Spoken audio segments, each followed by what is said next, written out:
You are now rocking with the hottest boxing podcast in the land with your host, Coach Malachi Williams. True.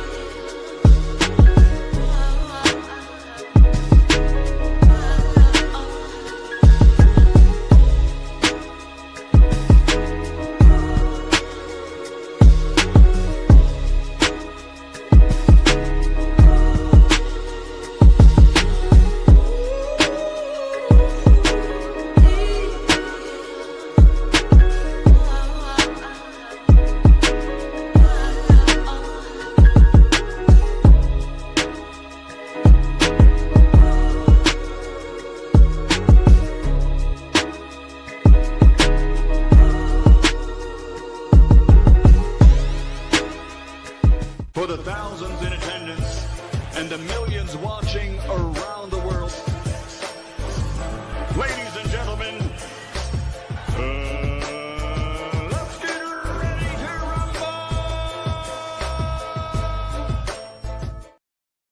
Yeah. What's going on, family? It's that boy, Coach Malachi, in the building. And we're back. True Media Podcast. We back up in this BI, man. Salute to everybody, man. Salute to everybody. We back up in this BI.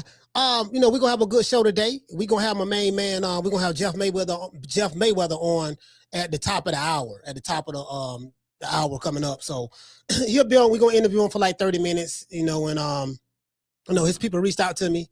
I think his manager, or I don't know who she is. MJ, I think MJ is his manager, or maybe she's his publicist or whatever. She reached out to me, and so we're gonna get Jeff Mayweather on. Shout out to CJ from the 504. What's going on, fam? Yeah, today gonna be a good show. Today gonna be a good show. I'm gonna tell you why. Cause I was matter of fact, I'll wait till I get to 100. Once I get to 100, then I'll let y'all know. Cause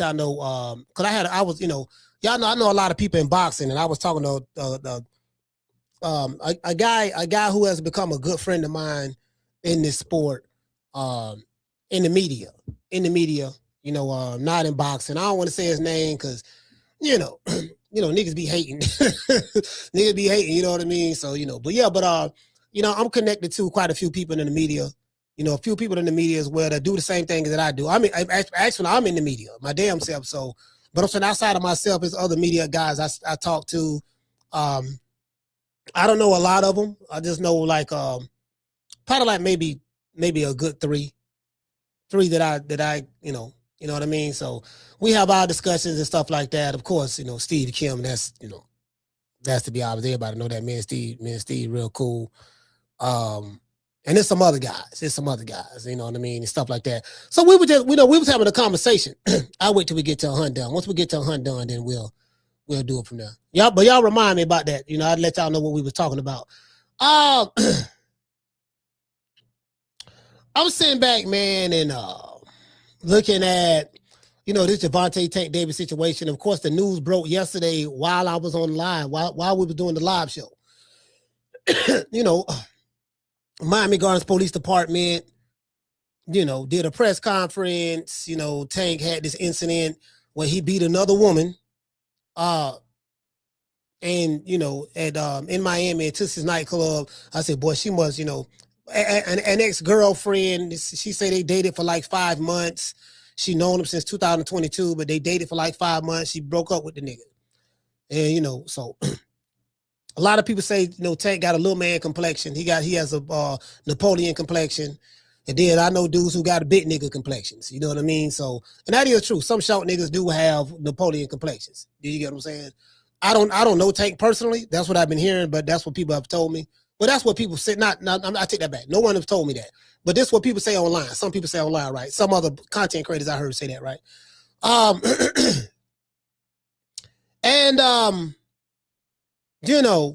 This nightclub, this gentleman's club, I've been there. I've been to Tootsie's. Tootsie's is one of the longest established gentleman's club in the city. I lived in Miami 20 years, so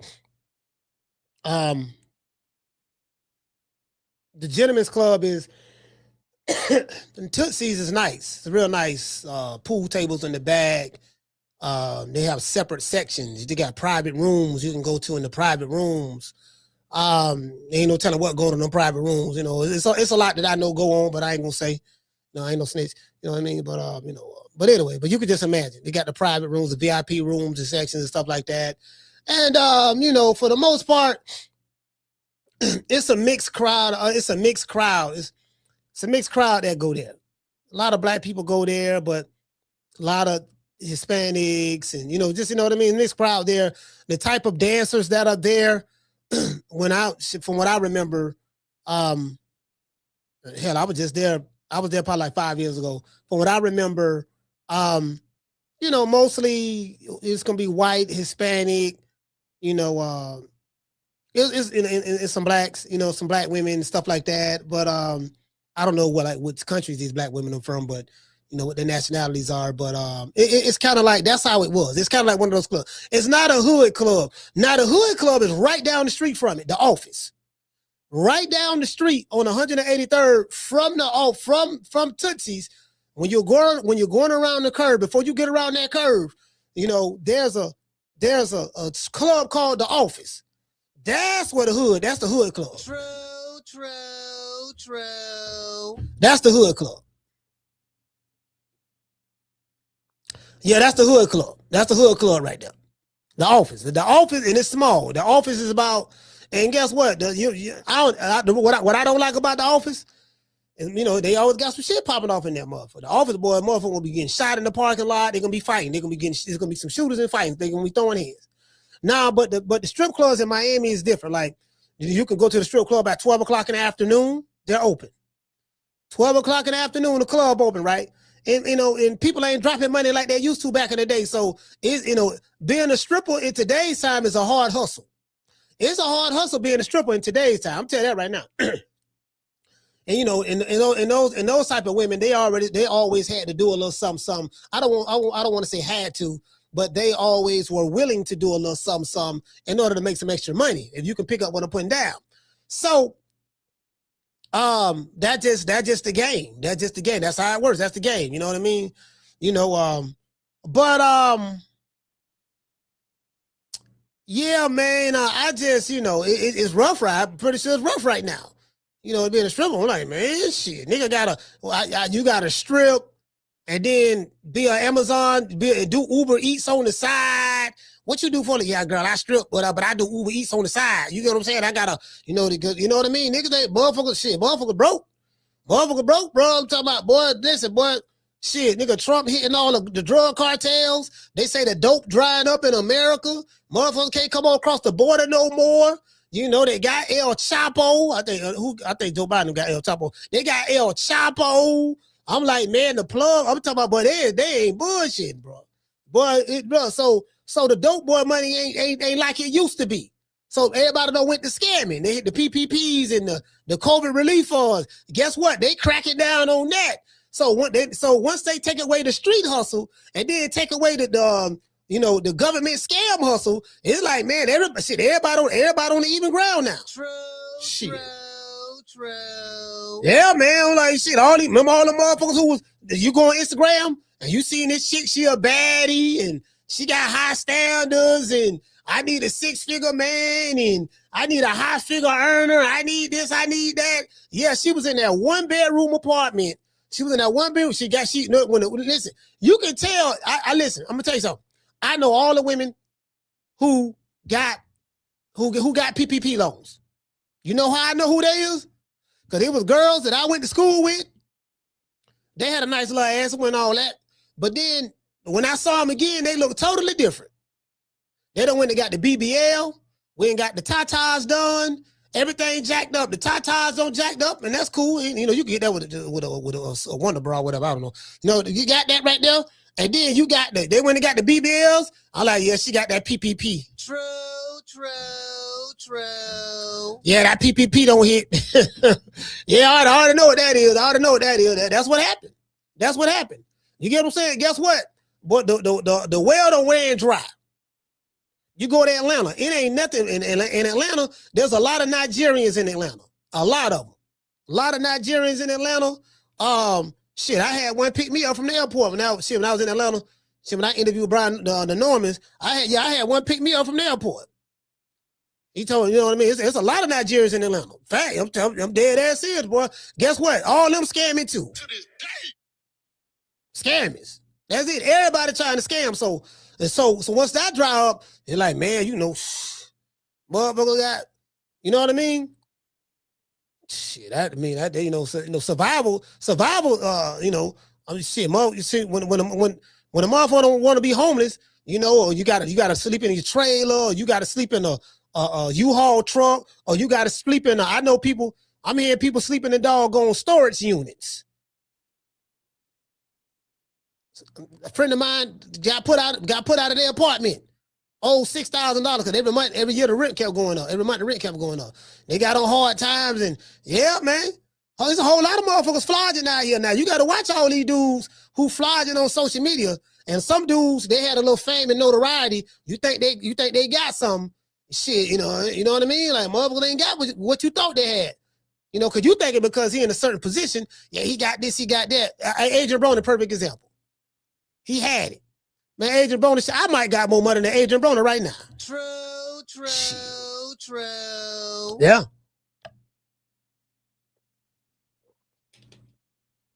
Shit, I might have more money than AB right now. I know my credit better than his. My credit is in the 700s. I already know that. I know I got better credit than him. My credit good. Listen, my credit good. In the real world and in the real world and on the streets. My credit good on the streets and it's good in real life. True. Yep, you know what I mean? So D4L say, Coach, let me hold something. Yep, you know what? Hey, D4L, that's the best way to lose me as a friend.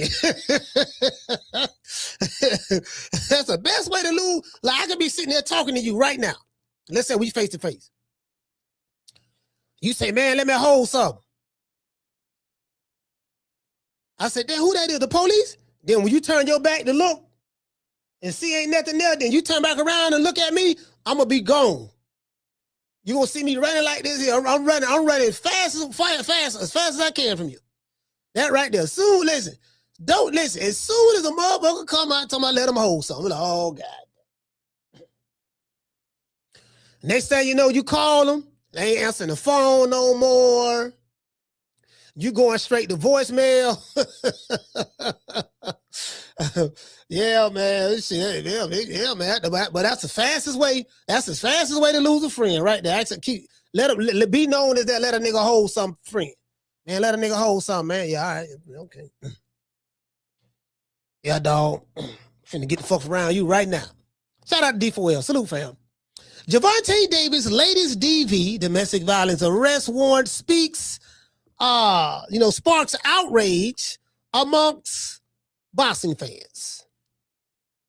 And I was kind of shocked because I was on X yesterday and I saw Lou DiBella. Lou DiBella posted something on X. I don't know if he's going to delete it or whatever. I don't know. You know what I mean? But yeah, Lou DiBella posted something on X and he was just like, man, this effing dude is just a waste of talent. You know, he can't keep his hands off women or some shit like that. And I'm like, the man got a track record being women.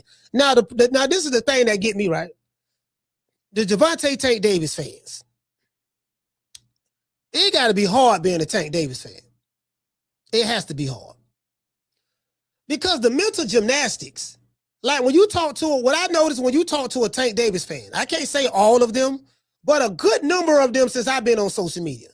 Talking to a Tank Davis fan is like, when it comes to Tank, because they like to talk about other fighters and shit like that, and they don't like this fighter, they don't like that fighter, because they take the position of Tank. Whoever Tank don't like, Tank Davis fans don't like him. That's how they take it. They take the position. Whether it's a male Tank Davis fan or a female Tank Davis fan, most of them are think just alike. Most of them. I can't say all of them. If it was 100%, out of 100%, I would say 85%, 85 to 90% of them think the same way. Whether it's a male Tank Davis fan or a female Tank Davis fan. I'm telling you from my experience of me being online. Canelo fans like that too, and some more fans like that, but definitely him. the nigga can't do no wrong. They will criticize fighters for doing certain things that Tank is doing, but the criticism is null and void and mute when Tank is doing it. It only applies to the fighter that if Tank don't like it, I don't like it. It only applies one way. And in boxing, that's how it is in boxing. For the most part, especially in today's boxing, right? So, you know, when I saw this shit, I'm like, y'all know I hate women beaters. Like Tank and Mama Holyfield can hang out together. They'll be great. Both of them got one thing in common. Well, they got two things in common. They short and they like beating women. That's just reality of the situation. You get what I'm saying? So it's safe to say he's a woman beater. I got receipts. Gervonta, so anyways, yesterday an arrest warrant was issued by the Miami Gardens Police Department for Gervonta Tank Davis's arrest, right? According to the warrant, Tank Davis is wanted for battery, false imprisonment, and attempted kidnapping. The funny part about this situation is this. The Tank Davis fans, according to some Tank Davis fans, Gervonta Davis is being set up by this woman who is the real victim. And I noticed when Tank ran into the pregnant woman in Baltimore, the charge that he's currently on probation for, and that woman was pregnant, and she said that it was 3 people in the car, 4 people in the car, something like that.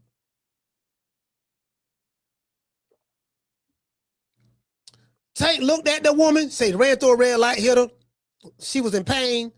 She she looked at Tank, and Tank was looking at her, and she asked him to help her, and he looked at that woman, and like a coward, that little short yellow nigga from Baltimore jumped out the car, ran. He said somebody came and picked him up. He jumped in another car and drove off and left the car right there. True. That's what that coward ass niggas did. And I remember Tank Davis fans who used to call this show from time to time. Oh man, coach, this just a money grab. She just trying to get money out of Tank. The other people in the car, they took a settlement because Tank offered them some money. But this woman right here who Tank is on probation for, she didn't take no settlement. She like, no, this nigga going to jail. No, she went to trial with the court. Tank ended up, I think he ended up settling, pleading guilty or some shit because that woman stood on business. They didn't feel sorry for the pregnant woman. Anybody that's a victim at the hands of Tank Davis, his fans don't feel sorry for the victim. As a matter of fact, his fans is so slow. They look at Tank as the victim, and the person he beat up, it's their fault. They're the perpetrator. True. You can't make this up. You can't make this up. They are a special group of people. They are. They need to be studied. They really need to be studied. They are a special group of people. Put it this way. R.I.P. to the great Malik El Shabazz, better known as formerly known as Malcolm X. It's like the police pull you over, and I got this analogy from Malik El Shabazz. And the police pull you out the car, and he's hitting you in the head with the billy club. This is Tank Davis fans. And they're sitting there witnessing Tank, being the police officer, pull the person out of the car, being the woman, and he's hitting the woman in the head with the billy club. Bam, bam, bam. Tank fans will say, oh man, coach, this a money grab. Well, if she was done wrong, she's supposed to get some money. When there's a wrong done, the wrong has to be corrected, and the only way it can be corrected is a lot of times monetary value, monetary, right? Tank fans will say, man, she ain't have to press charges on Tank for snatching out the car, hitting in the head with that billy club. It ain't like it really hurt. I could see if he beat her half to that, it wouldn't even like that. And they'll look at Tank, she just trying to get his money. But what about the woman who bleeding on the ground? Oh man, she knew what she was doing. She provoked him to do that. True. Bro, I'm telling you, bro. They are a special group of people.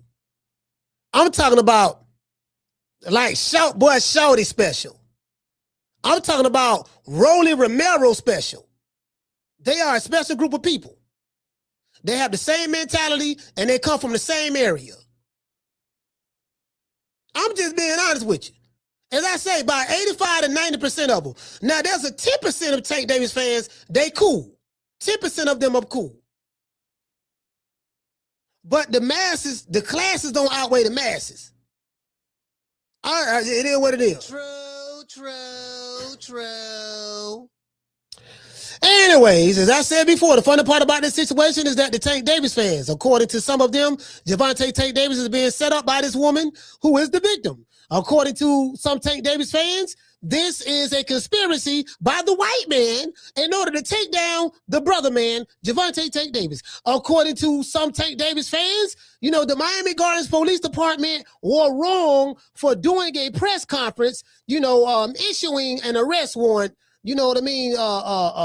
According to this right here, they was wrong. They didn't have to put no arrest warrant for no domestic violence on him. Bro, like, I have not one of them said anything about the woman. Anytime it's something that happens about the woman, oh man, it's her fault. Ain't nobody think about that. So now they're not upset that the nigga did what he did to the woman.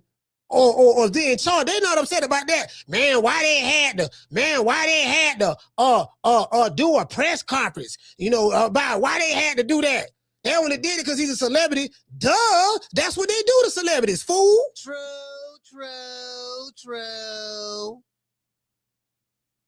That's what they do to celebrities. Of course, they're going to do a press conference when you're a celebrity.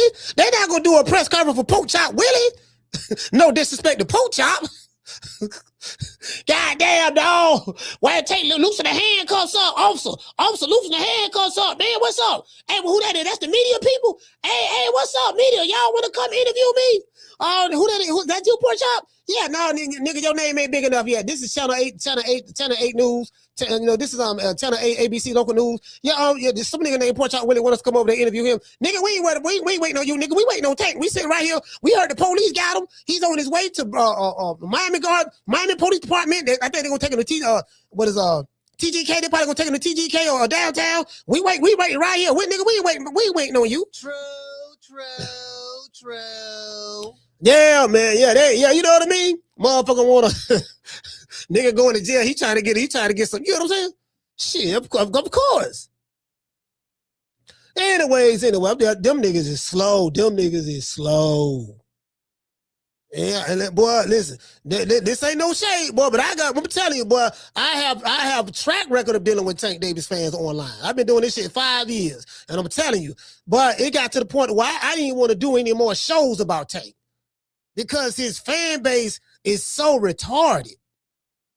The men and the women. It ain't just the men. The women are worse than the men. Again, 85 to 90% of them.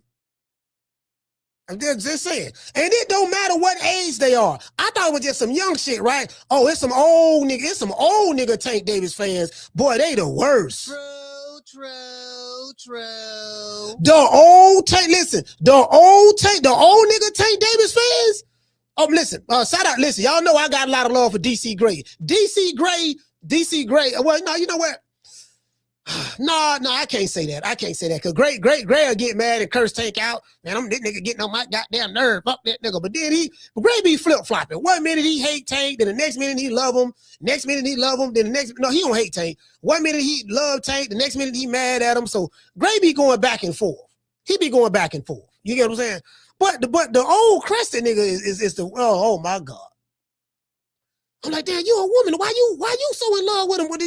Well, I know I'm a woman, and yeah, he gave her a black eye, and yeah, her jaw was fractured, but I mean, some of these women is just, they just be doing stuff to make people punch them in the eye, and they be doing stuff to make people slam them on the ground and kick them, and and they know Tank just, he's a fighter, and he get punched in the head for them. So some of these women, they know that, they can't be calling the police when Tank kicked them in the ribs and fractured one of their ribs or ram into their car while they pregnant. They know not to do that. That's a money grab. True.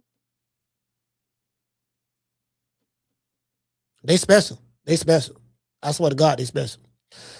Anyways, as I said before, right? So, as I said before, basically, they didn't like the fact that, Miami's Garden Police Department put out a press conference pretty much exposing Tank Davis for his alleged crimes for battery, attempted kidnapping, and false imprisonment. Now, I think when smoke clears, some of these charges may get dropped. Okay, like this how this works, right?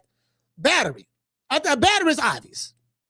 If you forcefully strike somebody, that's battery. That's obvious, right? Now, false imprisonment, they got it as when you're taking somebody against their own will. Like you're forcing them. Like the battery is Tank grabbed her behind the neck, grabbed her in front of the neck, and was dragging her out. That's the battery. Now, once he started dragging her out against her will, that's false imprisonment. Because at that moment, you are imprisoning her and forcing her to go to where you want her to go at. And then attempted kidnapping came when you forced her outside, but she ended up getting away and running. How did she get away? Because Tank was trying to retrieve his car. So when he was trying to retrieve his car, he had to let her go so he can get his car. And when he let her go, she took off running back into the club. So attempted kidnapping is meaning that you attempted, if you would have got your car, you was attempting to get your car, put her in the car, and drive her to a destination against her will after you battered her and forced her to attempt the kidnapping. True. Now, Tank Davis fan, oh man, they overcharged Tank. Talking about some attempted kidnapping. You niggas don't know the law. You don't know the law. How am I arguing with a nigga about the law that don't know the law? If you don't know the law, you can't argue with me about it, fam. You arguing based on what? Because your love for the high yellow nigga? Come on, fam.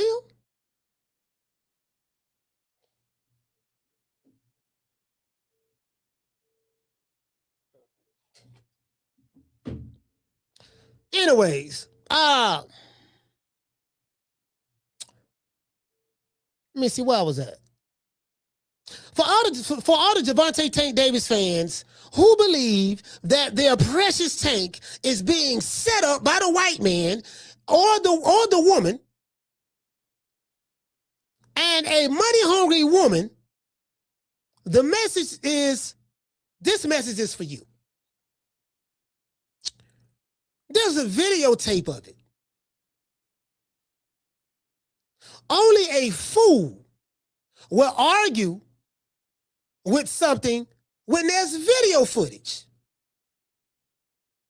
I told y'all when I first heard about this shit, I said, well, if what they're saying he did happened inside of Tootsie's Gentlemen's Club, a club that I'm very familiar with, I say they got it on camera. Because there's a lot of cameras in Tootsie's. And if he's trying to take her to the garage or whatever, there's cameras in the garage.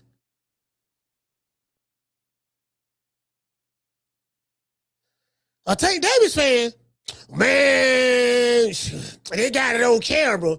Man, you know that's AI. True.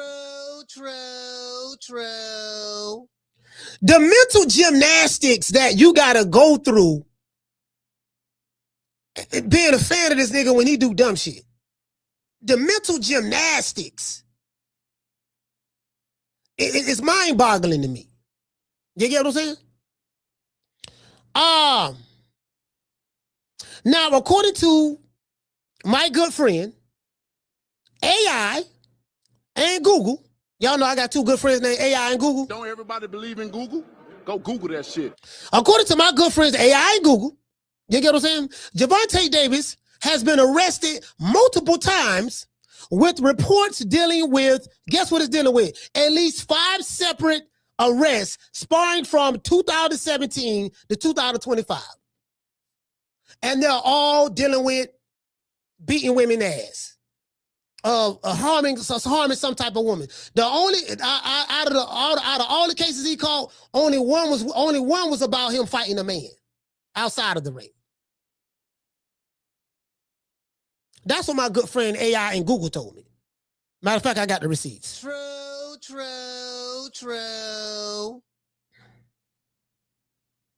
From 2017 to 2025, primarily involving charges related to assault, domestic violence, and the hit and run incident. In 2017, an arrest warrant was issued for first-degree aggravated assault for Gervonta Davis after he allegedly struck a childhood friend with a, what that was? Oh yeah, he struck him with a closed fist, with a glove fist. The charges were later dropped by the friend. They be like, oh man, they dropped the charges. Well, you know how that shit work. My dad used to beat my mama ass all the time. Broke my mama jaw, all that. Police come around. Guess what my mama did? She ended up dropping the charges. That don't make the person who broke her jaw not guilty. That just means she dropped the charges for whatever the reason she may feel like she needed to do it. Whether she was scared or maybe she got paid to do it. I'm not saying my mama got paid or anything, but I'm just painting it. I'm just giving painting the picture. Do you get what I'm saying? And that's how they rationalize it in their head. You know. In 2018, Gervonta Tank Davis was arrested in Washington, D.C. after a fight with another man. Now, I take my hat off to him for that. Listen, he fought another man in the street. Let's give him a round of applause for that. Shit.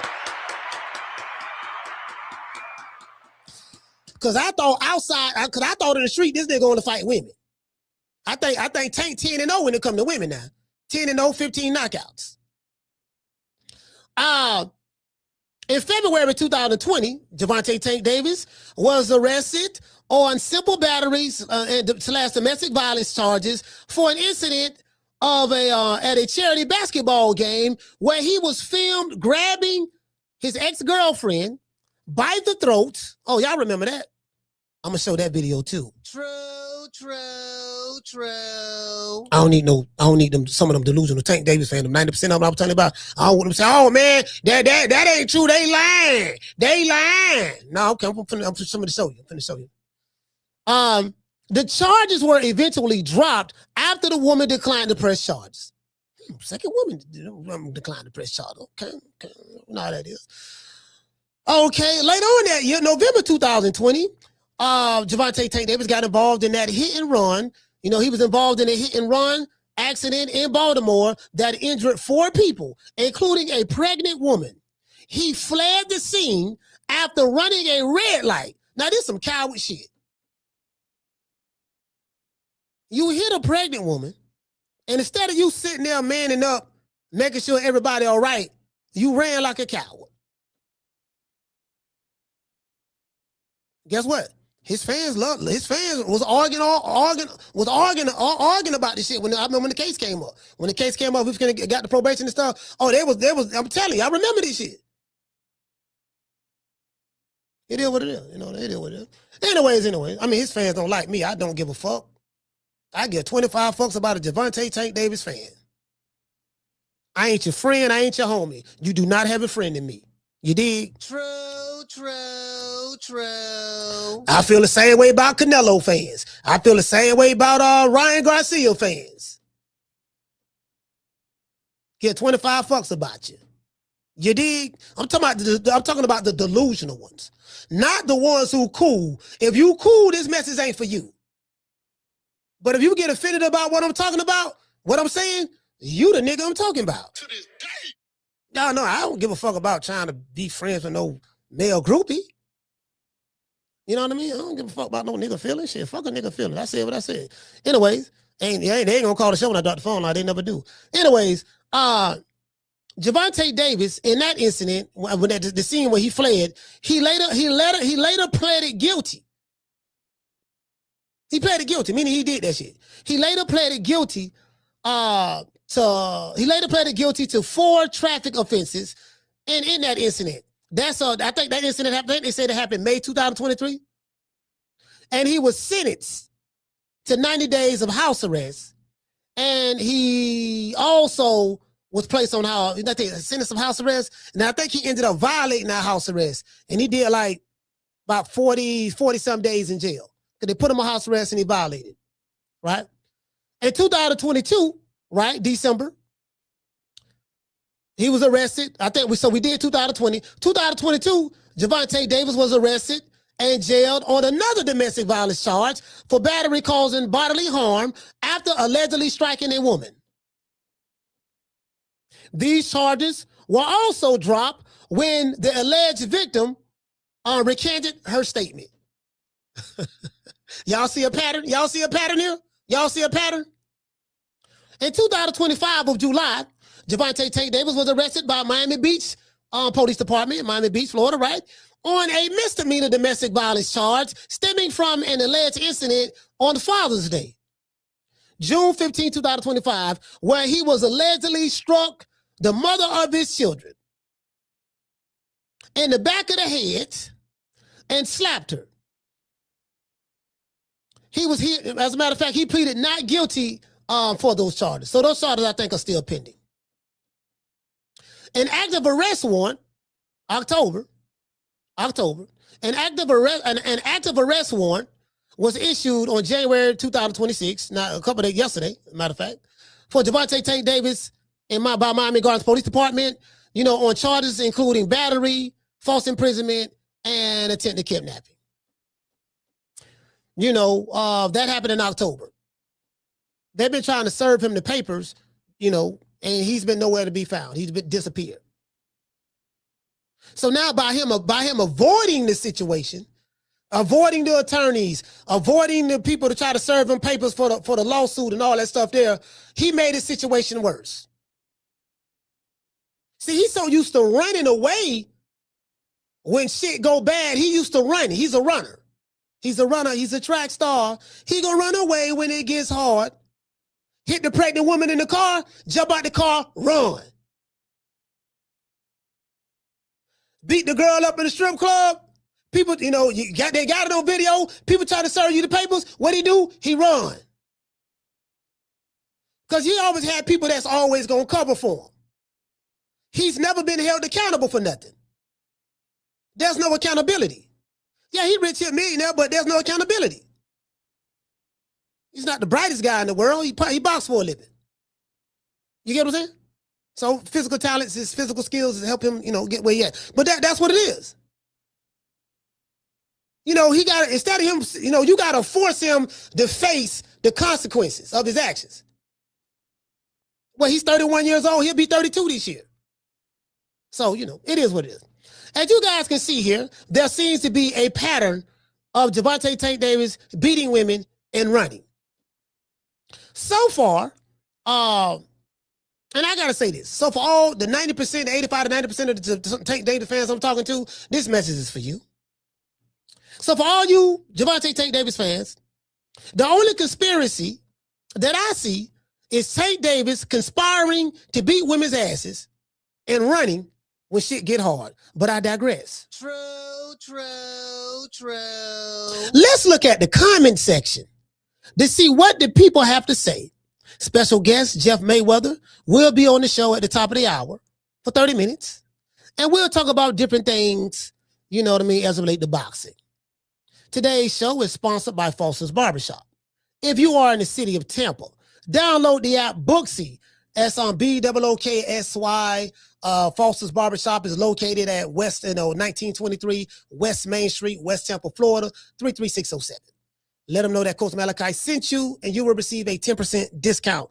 Let's give our sponsor False a round of applause.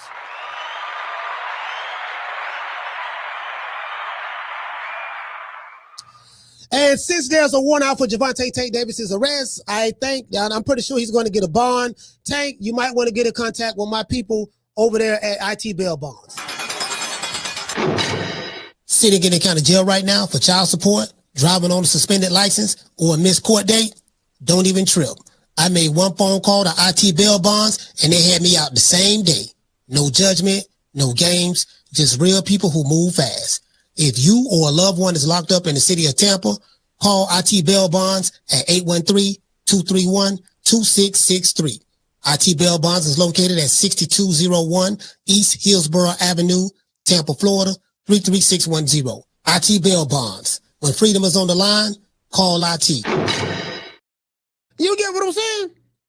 So you know it is what it is, right? It is what it is, right? And you know, and listen. Let me tell you something. One more thing I gotta say.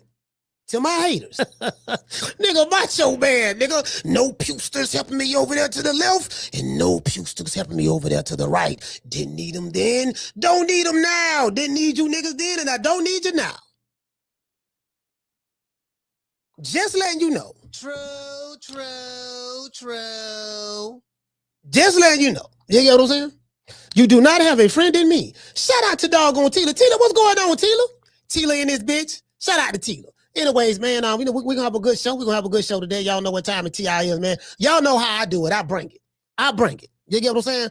Tomorrow is Mama Holyfield Fridays. Mama Holyfield is making a special guest appearance. Mama Holyfield will be here in the studio tomorrow. We let bygones be bygones. Mama Ho will be here tomorrow. You know what I mean? So y'all, you know what I mean? She will be here tomorrow at the top of the hour. Bruh. You dig? It is what it is, man. Shout out to Dr. Umar. Shout out to the Honey Dips, the PYTs, and the Snow Bunny. See her eyes shining. She's my Snow Bunny, please. In the winter lights, so she's my sweet Dr. Free. Talk to my nose, this love has got it so raw. Make you move, stepping out of control. Turn it up. It's me against the light. Snow Bunny. Moving on the bar. Everything's alright. Got that smooth soul feel. No, that's Dance it in the light. With my snow, turn it up. Bring party back the night. see her eyes shining. She's my Snow Bunny, please. In the winter lights, so she's my sweet Dr. Free. Talk to my nose, this love has got it so raw. Make you move, stepping out of control. Turn it up. It's me against the light. Snow Bunny. Moving on the bar. Everything's alright. Got that smooth soul feel. No, that's Dance it in the light. With my snow, turn it up. Bring party back the night. see Yeah, man. I just want to share this with y'all right quick, man. Try to get this in before Jeff Mayweather come on. I want to shut out now. I want to show y'all this here, right? Now, this is the Miami Gardens Police Department. Miami Gardens, right? You know, it is what it is. Very familiar with these people. On October 29, 2025, at approximately 2:15 p.m., the victim entered the Miami Gardens Police Department accompanied by her attorney to report an incident that occurred on October 27, 2025. At the time of the incident, the victim was employed at a local gentleman's club located within the city of Miami Gardens. According to the victim's statement, at approximately 4:15 a.m. while working, she was approached by Mr. Davis. The victim was approached by Mr. Davis. The victim reported that Mr. Davis grabbed her by her back of her head, pulling her by her hair with one hand and by her throat with the other.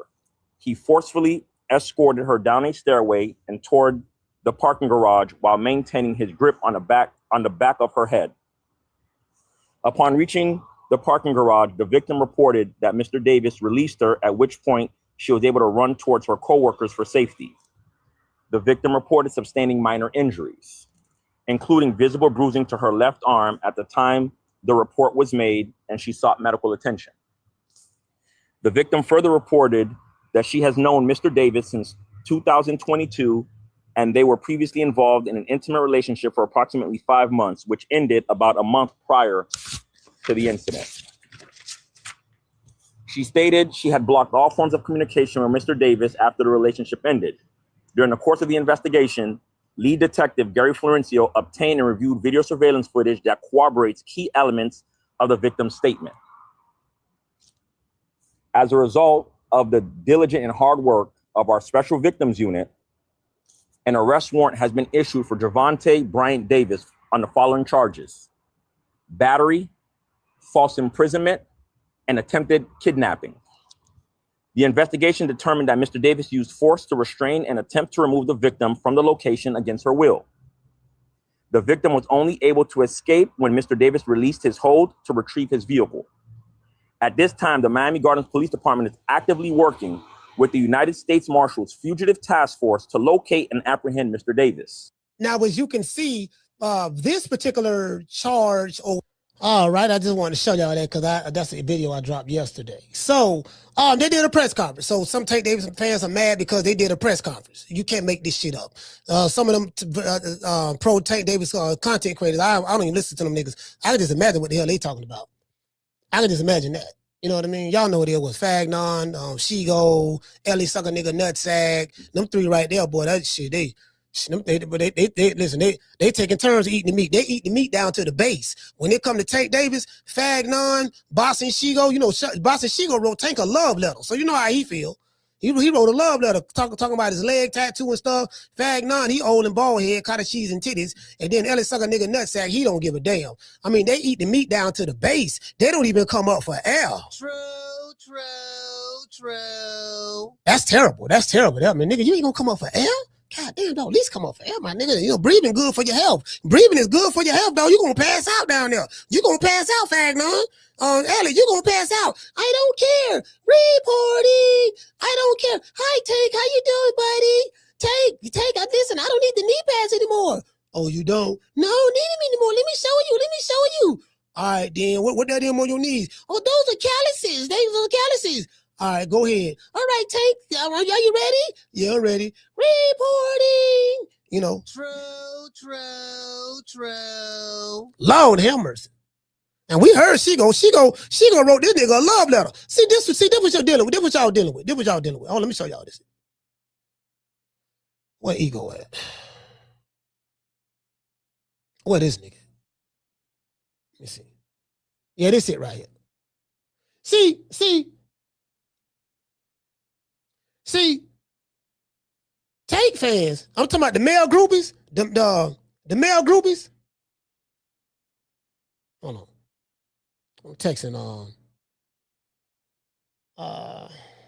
the Tank, I'm talking about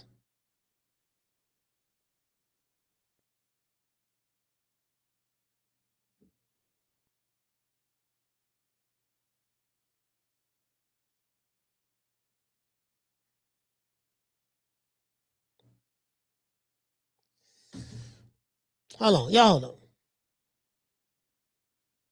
See, the male groupies, this what Tank Davis male groupies do. They write them love letters. This Boss and Shigo, they write them love letters. Dear Gervonta Tank Davis, Gervonta Davis is everything these boys want to be. And this nigga's in his 40s. Boss and Shigo. Bruh. He's a star with spotlight. Bruh. He makes the most money in class. Bruh.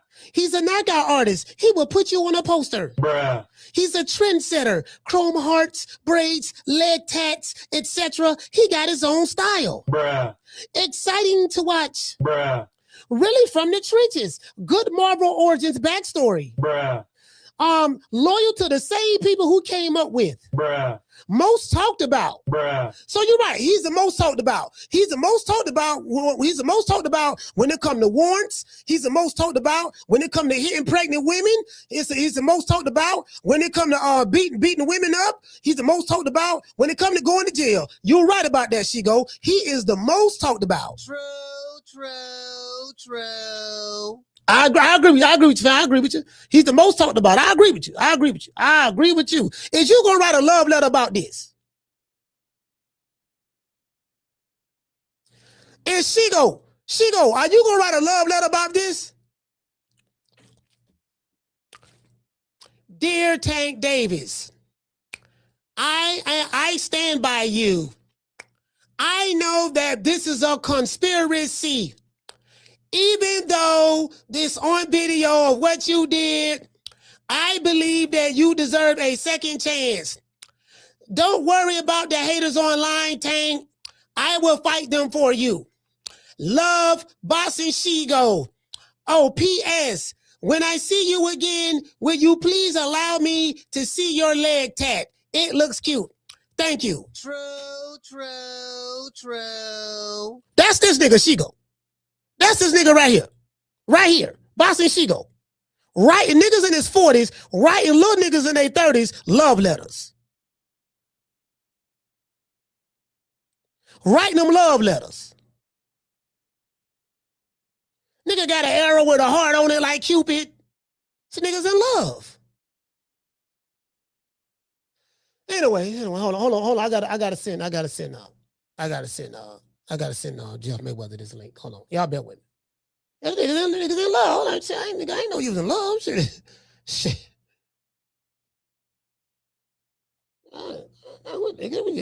We trying to find out what's going on. You in love. You know what I mean? You around this bit listening to doggone.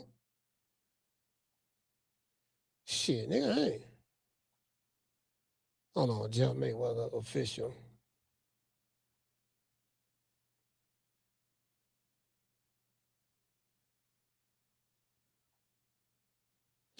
I'm trying to, hold on, I gotta send them to Jeff Mayweather official.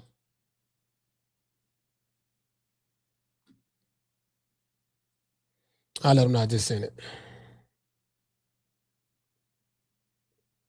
We got Jeff Mayweather coming on in a few. Yeah, man, these niggas in love, man. That what it is. These niggas in love. Shit, you know what I mean? You listen. You want to go to the fight to see your favorite fighter because he's a good boxer. They want to listen. They love their favorite fighter because they want to sleep with him. Hey man, just gotta call the spade, fam.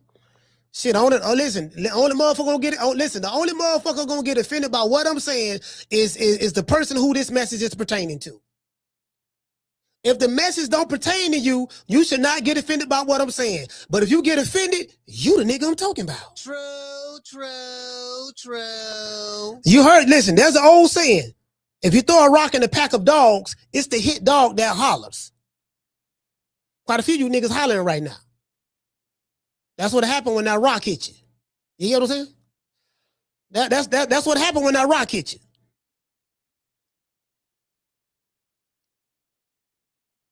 Hold on, let me see what I got. Who the fuck calling me? Oh, that's the school. The school don't call. I don't know, who is this? Man, I'm around here. I'm multitasking like a motherfucker. Yeah, I'm multitasking like a motherfucker.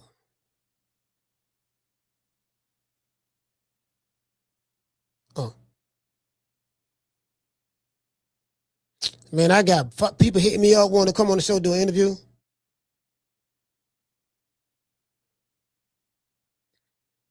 Okay. Yeah, I got motherfuckers. Hey, shout out to Brandon. Brandon, sweet like candy. Brandon, what's going on, Brandon? I got people hitting me. They want to come on the show, do an interview.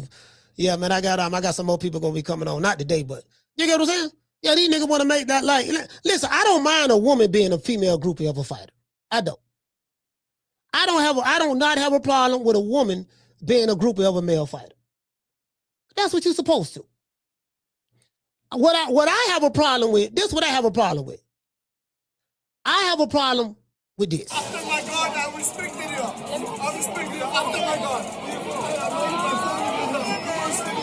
I respect you. After my God. Give him after my God.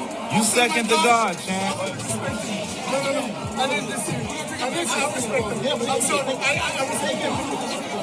Come on for the nigga pass out. Take the picture before you pass out. Yeah, get him before he pass out. Yeah. Hold him up. Yo, we gotta take this guy everywhere. Yeah. Yo, champ. He needs air. You need air.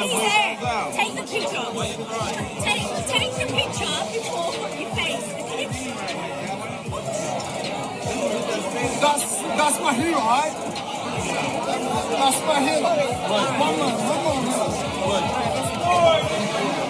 takes a lot to take a lot to do. All right, why you pushing? Don't worry about it. I got you, guys. And see, that's what's going on. That right there. See, that's what these niggas want to do. They want to do that. See what Buddy did. After my God, I respected you. That that goes on here. I'm like, you know what I mean? Like, like these niggas, like they in love, bro. They in love. They in love. That's what it is. And they can't see they love is blinding them. See, there's something called, you have loyalty and then you have blind loyalty. Blind loyalty is that you just don't see nothing. No transgressions. I don't see it. It's like a preacher, coming home. It's like a wife coming home. Her husband is a preacher. And she stayed late at the church one day and her husband left early. He wasn't feeling well. That's what he said. So she was handling all of the church duties at the church. Then, after she finished handling the church duties, she ended up going home. Made a plate for food, saying the church had cooked some food. I'm going to bring some food back home to my husband, my hubby. And she goes in the house and her husband lost track of time. And when she goes in the bedroom, her husband, Reverend, what they call it? Reverend Lickum Low, or Reverend Throw That D, Pastor Throw That D. You get what I'm saying? Pastor Throw That D. She opened the room, and Pastor Throw That D is laying between the letter Y. We're just gonna say that. He's laying between the letter Y, and it appears that he's doing some plumbing. True. This is the PG show. Kids do listen to the show. So, Pastor Throw That D, who came out of TDJ church, and what other nigga name in Atlanta who got that mega church in Atlanta came out of their church, and when she came in, when the wife came in, Pastor Throw That D was laying pipe between the letter Y. That's as close I can get. And she went to yelling and screaming, I can't believe you're doing this to me. And she jumped on his back while he was laying in between the letters Y. The letter Y jumped up with the screaming. Letter Y ain't had nothing. No, I can't believe it. You told me she wasn't coming home no time soon. And it was the deacon's wife. Letter Y was the deacon's wife. So Pastor Throw That D was laying pipe, doing some plumbing work with the deacon's wife, letter Y. Pastor Throw That D got upset. Let me see. Hold on. My bad. Hey, we got our guest on, man. Let's give a shout out, man, to Jeff Mayweather. Sorry about that. Hey, sorry about that, Jeff, man. I had no guy. I was telling the story, man, about the Pastor Throw That D and deacon and the deacon wife letter Y. So my bad. Sorry about that. I can't hold on.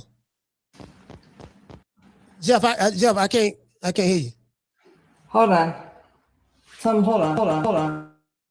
I can hear him now. Say something again. It's on mute. You got to unmute the mic. Your microphone is muted. Yeah, the microphone is muted. Okay, there we go. It's unmuted. All right. I can hear you, Jeff. All right, good. Yeah. Hey, man, see, I'm sorry about that. What I was saying was, I was telling the story. I was trying to paint a picture, that's all, and telling the story, but my bad. Sorry about that. Hey, Jeff, so Jeff, man, so how you been? I've been all right. You been good? But Yeah, but listen, MJ reached out to me. You know what I mean? Happy to have you on. I was thinking, I was doing a lot of thinking, right? Because when I found out you was coming on the show, I was like, man, I was just thinking about back in the day in the 90s. Was it the 90s? No, it was it was the 90s. Back in the 90s, and just think about some of the fights you had, and you know, Mayweather name is a brand that's already known and established. You know, from you to Roger Mayweather, RIP to him, to Floyd Sr., and then of course Floyd Jr. You know, he the one pretty much stamped it. So you know, I was just thinking about that, man, and you know, what do you think about like how was boxing from the time you was fighting? How was boxing changed from the time you was fighting, Jeff, till now, from your perspective?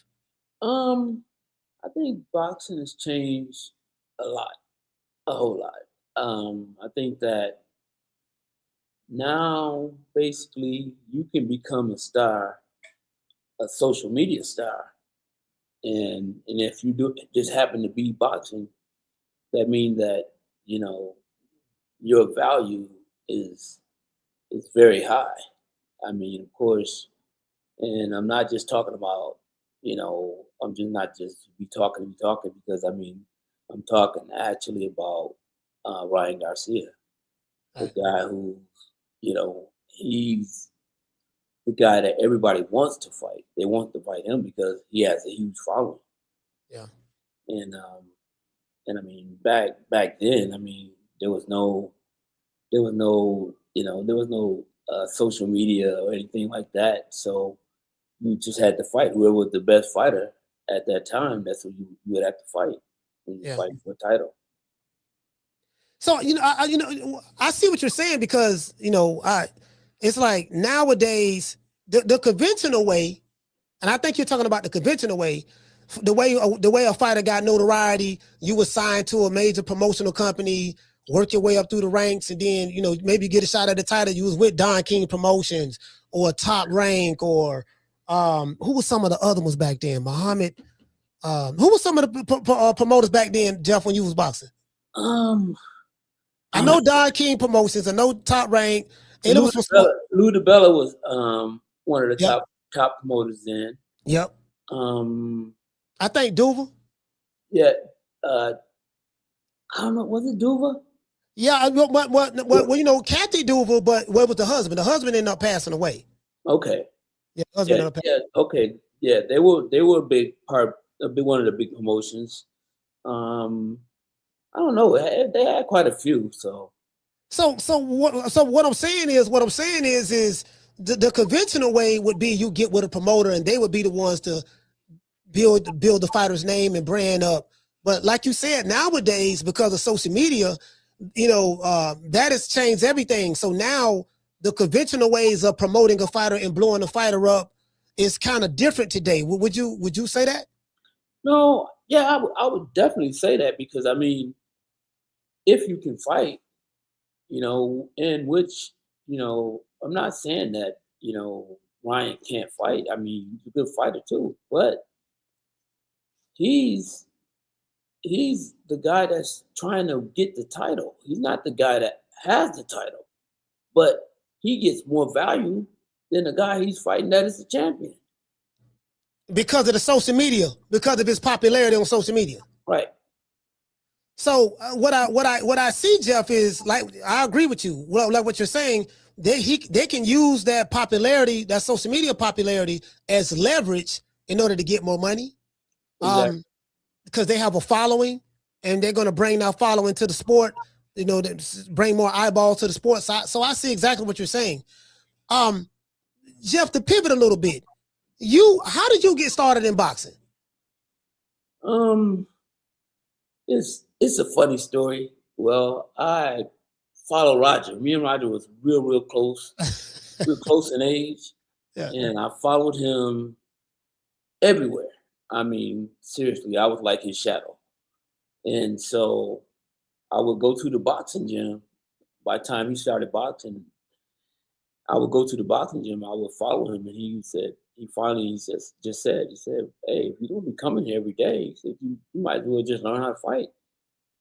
And so then I started trying to learn how to fight because I mean I was just so used to being with him, and it was like he was gonna make me go home if I didn't box. So, no, so I mean, that's when I actually got started. I got started in boxing, you know, really honestly just because of Roger, and that's why I'm in Vegas today. Even to this day, I followed him until where I'm at right now, and that's I'm in Vegas because of Roger.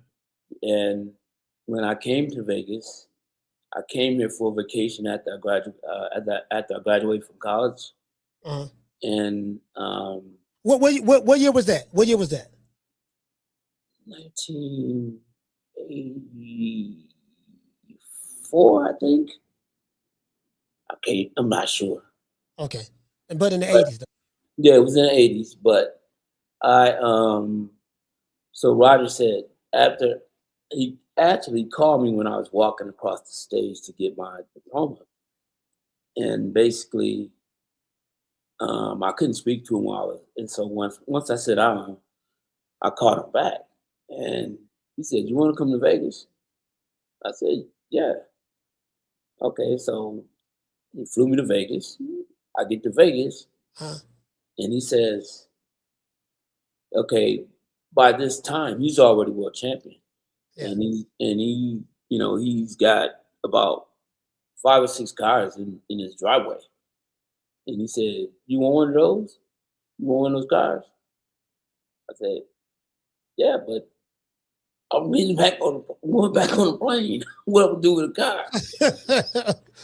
and so basically, what actually happened was I think the fact is that we were so close, and when we were so close, when he left me, he still was thinking about me, and I was thinking about him. And so I think that what ended up happening was he had already planned on me moving to Vegas, and and being around him, even if I wasn't boxing, just being around him because we was together every day. And so actually I landed, and that was the first thing he said. And then the next thing he said is he took me to the store, and it was an old guy in the store. It was a jewelry store. It was the guy owned the jewelry store, and he said, "You see that guy over there?" I said, "Yeah." "Who, that old guy right there?" He said, "Yeah." He said, "That's gonna be your manager." And so I'm like, "I got a manager too?" and then he took me. The next place he took me was where I was going to stay at. And so I know in the first place I moved to, I was right near UNLV. And so he said, "See that place right there?" He said, "That's where you're gonna be staying." I said, So he had everything laid out for you. So basically, Roger was the one who introduced you to boxing. To pivot a little bit,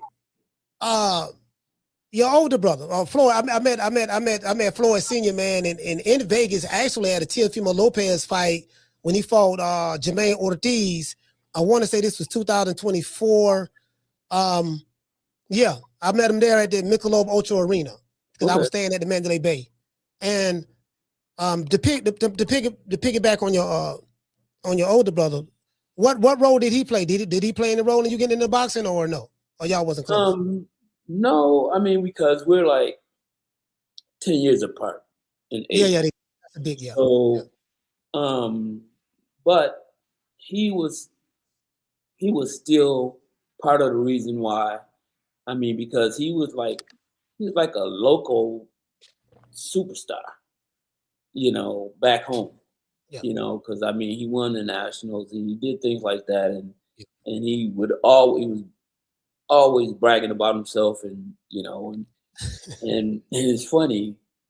it's funny how he got into boxing, and his story is you know, is basically how he got into boxing was there was a school teacher, and he was in a school teacher's classroom, and the school teacher actually was a guy who didn't really discipline his students. He basically challenged his students. And so it was this one guy that was in the classroom, and the teacher made fun of him and then asked him, do you want to fight? And then Floyd, you know, I mean, this is a story. Yeah, he told me himself, and that basically the teacher, you know, he said, why are you doing that to the guy? And he said, well, do you want some? And so, and obviously this was an old school teacher that had no values, because basically what he did is he had everybody move all the chairs and, you know, and made it where it was a circle for him and Floyd to fight. And I mean, Floyd was still a kid. Yeah. And but still he took up the offer, and basically he ended up fighting the teacher. But my sister was also in that class. And so that teacher got his ass whooped, and he got whooped bad, because Floyd, at that time, he wasn't even involved in boxing at that time. But still, he knew how to fight. So he had a street fight with his teacher, and my sister was basically like his backup, and she was hitting the teacher with a shoe in the face. And so they put him up, jumped him. Yeah, they basically they pretty much jumped him and at the end of the day. And from that, he went to juvenile detention. Basically, there was a officer there that said that, do you really want to box? He said, or you can do something to, you know, that can discipline you. And so next thing you know, he signed up for boxing, and he fell in love with it. And then basically that's how he was the first one to get started. And then of course, then it was Roger, then it was me. Well, I don't know if it was me before Floyd Jr., but it probably was. Floyd Jr. came before me. I don't know. Yeah, it's amazing you say that. But the reason why I say that is because, you know, the pivot a little bit forward. You got the world famous Mayweather gym. You don't see all of the fighters that came through there, from Tank Davis to Devin Haney to, I guess, who's who of boxing. Yeah. Always go through Mayweather's gym. So to pivot a little bit, I was looking at a video, Jeff, that Floyd Sr. did, and he had a kid next to him by the name of Devin Haney. And I know you know who Devin Haney is. Yeah, and I trained Devin Haney too. Yeah, you trained him as well, right? So and he was crowned by your brother as being the closest thing. He the next Floyd Mayweather. Right. Was you there when he said that? Yeah, I was there. What? Okay, so asking you your opinion, you know, because I call him, Devin Haney's name is Debo Dev now. Instead of Devin, they call him Dev. He Debo Dev now. Debo, he don't drop Brian Norman. Hey Jeff, I was talking to somebody. I don't want to say his name, but somebody in the media, you know who this is. But I tell you off air. But I was talking to somebody, right? I said, yeah, man, we got to call Devin Haney Debo Dev. We can't call him Devin no more, man. Calling him Devin is disrespect. It's Debo now. So he said, I love Devin. He said, but Debo based on what? I said, man, he dropped Brian Norman. You see what he did to him? He said, man, Brian Norman was a trash fighter. I never thought highly of Brian Norman. You look at all of his fights, he was never that good. So I can't call him Debo based on what he did to Brian Norman. And man, I was like, man, that's what the guy told me. He's in the media. I won't mention his name. I'll tell you off air. In the media. But your brother said that he's the next Floyd. And he kind of, I'm looking at him, he kind of reminds me of, I see something, not Pretty Boy Floyd, Money Mayweather. Pretty Boy Floyd was a different animal. Do you see do you see what Floyd Sr. is talking about, or how you feel about that? I think that it was possible, but I think that what ended up happening was it got to the point where Floyd wasn't allowed to do what he needed to do to make Devin be a much better fighter than he was. I mean, he helped him along the way, but his dad stepped in, and when his dad stepped in, it was kind of like, okay, now you got to take a back seat to his dad.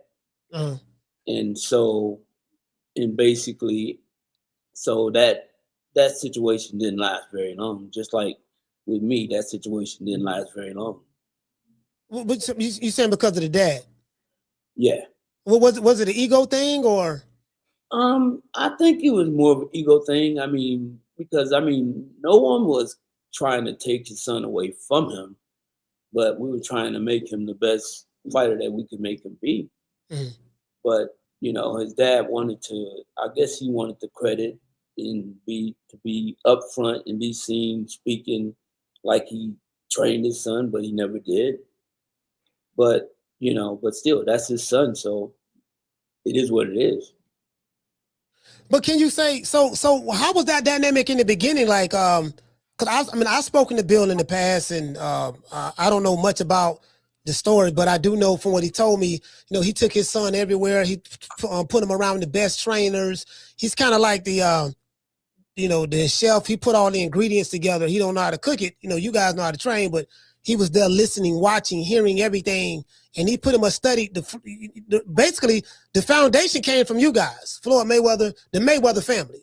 Basically, what I gathered, so, and he's following that even right now to this day. When his son always talk about Floyd, how influential he's been in his life. So I know the Mayweather family. You don't get talked about much when it comes to training, but I didn't even know you was one of his trainers. You helped train Devin as well. I didn't know that till you said it.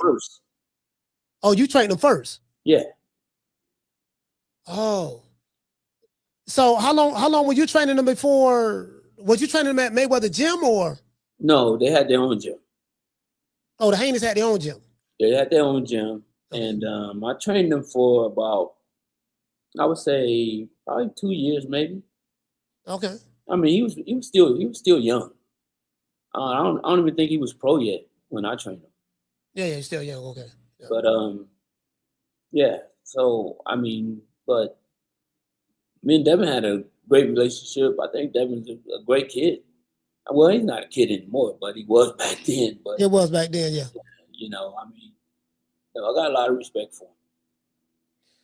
Oh man, you know what? So I just sit back. I really was just thanking Jeff, because I think, if I'm not mistaken, I think he was one of the first, when you box, I think he was one of the first IBO champions. The IBO belt? Mm-hmm. Yeah, I think he was one of the first ones. And I know you've seen a lot, you've seen a lot, you know boxing very, very well, very, very knowledgeable when it comes to the sport. There you go right there, the IBO. I see it.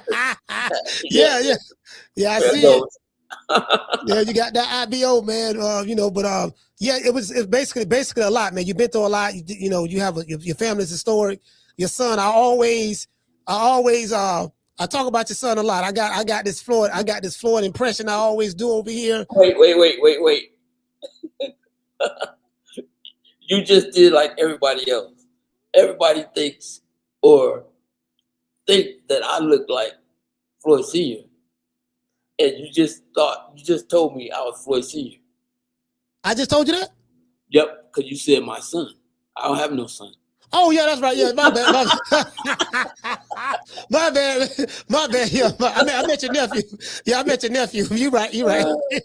My bad. I'm sorry about it. Okay. I need to catch it. I better say your nephew. All the time. Yeah. No, but what it is I do this impression all the time, right? Because I like talking about Floyd, Leonard Ellaby. I call Leonard Ellaby Booger Ray. I call him Booger Ray Leonard, right? And man, you know, it's just funny. What I do love about it is this here, man. Just y'all have a great family, boxing family. Whether it's you, Roger, the Black Mamba, the original Black Mamba, rather Mayweather.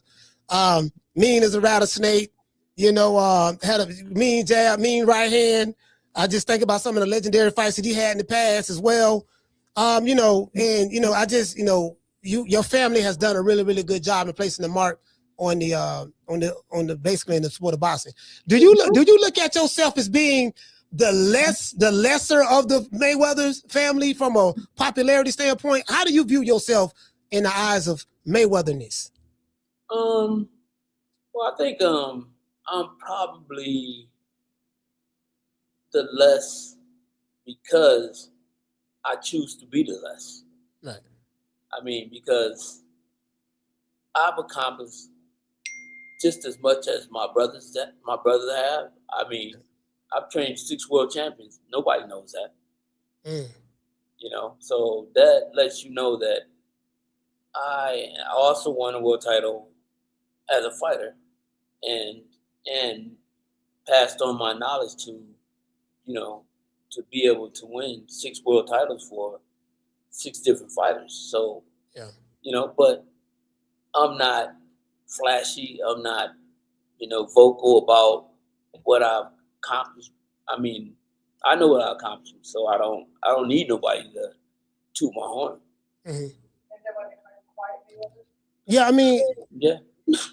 Hey, Jeff. Listen, I wanna find out what's going on with don't you have a clothing line? Yeah. Or something of that sort. Your clothing line, hold on, is what is it called? What is it called? Kleos. Kleos? Yes. So that's KLEOS? Yes. What does Kleos stand for? Legacy. Well, yep. Is what MJ here? Fame and glory. Fame and glory. Okay. All right, cool. So who's running it? Is it you or is it MJ or she's helping you with it or? Yes, we're partners. Okay. Can I ask some more about it? Yeah. Ask her to come here if she can. You stay there. All right, MJ. So explain to me about Kleos. So about what was the concept behind it? What was the the mission statement, whatever? How did you decide to come up with the name Kleos and what does it mean? Well, the name, it started because Jeff and I were having a conversation about his legacy and what he's going to leave behind. Yeah. And we were going to originally build an online boxing course. But ultimately, we went with the clothing brand because there's a lot more potential in a clothing brand as far as monetization and giving back to the community. So Jeff would like to give back to like coaches and boxing gyms and youth who can't afford boxing. As you know, it's a broke man sport. There's a lot of coaches out there, you know, just training people waiting to get paid, right? Hoping they train the next world champion. So we want to give back to the community. So that's kind of how it started with the conversation. And the name came about because everything with the word legacy in it was taken. So when we tried to apply for our trademark, and come up with a name, everything was taken. So I remember in college in my advertising class, how Nike came, you know, what Nike means, right? And it's ancient Greek for victory. So I just kind of Googled, like, what does legacy mean in ancient Greek? That's kind of how the name was born. Oh man, that's dope. You just taught me something about Nike. I didn't know that about Nike. Yeah. So, and that's the thing, like, nobody knows what Adidas stands for or Nike, right? But they know the name, right? They know the name. And then we came up with the logo. The logo was actually a DNA. Yeah. I came up with that because the Mayweather boxing is in the Mayweather's DNA. DNA, yep. And I literally just drew it on paper and took a picture of it and didn't have ChatGPT make it better. I'm not an artist. And so that's how the logo was born. It's actually a DNA symbol. I see it. A fancy DNA symbol. Because the Mayweather DNA and boxing is boxing's in our DNA. What is the website? Because I want to pull it up so the audience can see it. Do you have a website yet, or? Yes. Or is it on your social media page? Yes, it's KleosAthletics.com. KLEOSathletics.com. And for right now, we just have this limited edition Mayweather Legacy t-shirt for sale along with this hat. And this shirt is the only photo that exists of all four Mayweathers together in the world. I see it. So this is the site. This is the site right here. Yes. Yeah, I'll join the waiting list. I'll join. Yeah, I see this here. Okay. Yeah, and we're asking people to get on the wait list because we will be coming out with more products. So if they don't want this Mayweather, this limited edition tee, we're never bringing this t-shirt back. Yeah, no, I want it. Get on the wait list because we will be coming out with more t-shirts, joggers, more products. I like this. You know what? I like this. Sometimes the best logos are the things that are so simple. And then y'all like this. I'm definitely getting on the waiting list. Let me do this. I'm gonna post this right now in the chat so people can. Hey, chat, y'all make sure y'all sign up for the waiting list. This is the website right here. I'm dropping the link I'm dropping the link right now. We got over 500 people watching this show right now. We got over 70 watching on X. And we got over 400 watching. Note too, we're not doing everything's very high quality. Obviously, the Mayweather name is behind this. Senior, we're going to come out with a legacy. It's called the Legacy lineup, where Roger will have his own lineup. Jeff will have his own, and Floyd Senior will also have his own lineup. We are in the talks with possibly Michael Nunn coming on board and having his own legacy lineup. There's a lot of exciting things in the future. And once we're profitable, like we do plan on giving back, so a portion of the profits will go to boxing gyms. There's actually a page on the website where you can nominate a boxing gym, to get some funds, right, to help. Obviously, like I said, when we're profitable, we just launched last month. But as soon as we sell out on this t-shirt, we'll be having our next 3 or 4 products. So we're not doing like print on demand. We're actually buying in bulk and making sure that's good quality. Well, I tell you what, I'll be able to help you in that department. I'll talk to you more about it off air, but I'll definitely be able to help you in that department. I do have a background in marketing, and I'm really good at what I do. So, I actually own a marketing company. So that's how we kind of came together with the idea. I was like, I can build the website, I can do the paid ads, I can do all the marketing and SEO and all that. And then, so with my marketing company and knowledge and skills and his name, we just fit together. Okay. Who's handling your sales? Who's what? Who's right now handling your sales though? I do. You handle the sales? Mm-hmm. Okay, cool. All right, so I'll talk to you. After that. I'll talk to you. Thank you. Hey, Jeff, if you go to like our mission page at the bottom and the foot of the website, our mission values and all of that's right there as well. Okay. As a matter of fact, I'm looking at it right now. Mission page that says at the bottom. Yeah, in the footer, right. Okay. Yeah, I see it. Our mission page on there about how we plan on giving back and whatnot. So, take a look, explore. Okay. All right. Thank you so much. Thank you so much, MJ. Jeff, man, I really appreciate you. I really appreciate you taking the time out, man. I know it's I told I won't hold you up for long. It's been 30 minutes. Is there anything? All right. Is it in closing? Is there anything else that you would like to say in closing? Well, basically, hopefully we can get somebody to help us get rid of some of these shirts. And get on the waiting list for what we got coming in the future. All right. But okay. I mean, like I said, the most important thing is still giving back and helping these young fighters and these coaches that are struggling. Like, I know a lot of coaches are doing that, going through that struggle, that boxing struggle. I've been through it, and so I understand it. Yes, sir. Well, listen, Jeff, brother, I appreciate you, man. I want to have you back on the show. Okay. Maybe we could do part 2 of it if we can get more into depth with a lot of different things. But I really want to thank you. I appreciate everything that the Mayweather family has done for the sport of boxing. I know you guys sacrificed your lives, made a good living and stuff like that. But I appreciate you for taking the time out to do this interview. Thank you. Yes, sir. I reach back out to you. All right. All right, let's give Jeff a round of applause. Yeah, man. Jeff Mayweather, man. All right, cool. That's over with right there, man. I like that though. I like the story behind that DNA. I like that, the story behind that DNA. Matter of fact, I'm finna drop these phone lines. Yeah, I'm finna drop these phone lines right quick. I like that DNA. Matter, let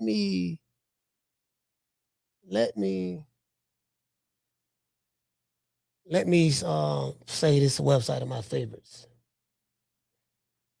Yeah, I can support this. Anyway, now I think now before we had Jeff on, we was cooking. Let's go back to the kitchen. True. Let's go back to the kitchen now. before Jeff came on, we was cooking. So let's get back to the kitchen now. This right here. See, this is what's going on. This is what's going on right here. You get what I'm saying? Like, bro, like I'm telling you, these male groupers, I don't like these male groupies. I don't like the black male groupies, the white male groupies, the Asian male groupies, the Arab male groupie, the dude who dropped down on his knees in front of the floor and they say, after my God, I respected you. None of that. I just like, bro, like, yes. Again, if you want to be a male group, ain't nothing wrong with it for you. I ain't tripping on it. But I'm saying is, I just like, I just think that I am of the belief that male groupieism should not be allowed in the sport of boxing. This is a masculine sport. It's a warrior sport. So since it's a masculine sport and a warrior sport, the fans need to, if you're a man, be masculine. You don't have to be overly masculine, but and have the mentality of a warrior and believe in your fighter. Do you get what I'm saying? When you go to put the nigga behind the witness protection program, that's un-warrior-like. That's unmasculine-like. When you go to making excuses for why he shouldn't be fighting the top people, but he don't beat every woman he ran across. True. So you don't want him to fight. The top guys in his weight division. You don't want him to fight the top guys. You don't want him to fight Shakur. You don't want him to fight Devin Haney. You don't want him to fight Teofimo Lopez. You don't want him to fight any of these dudes, but you ain't got a problem with him fighting a woman. True. I got you.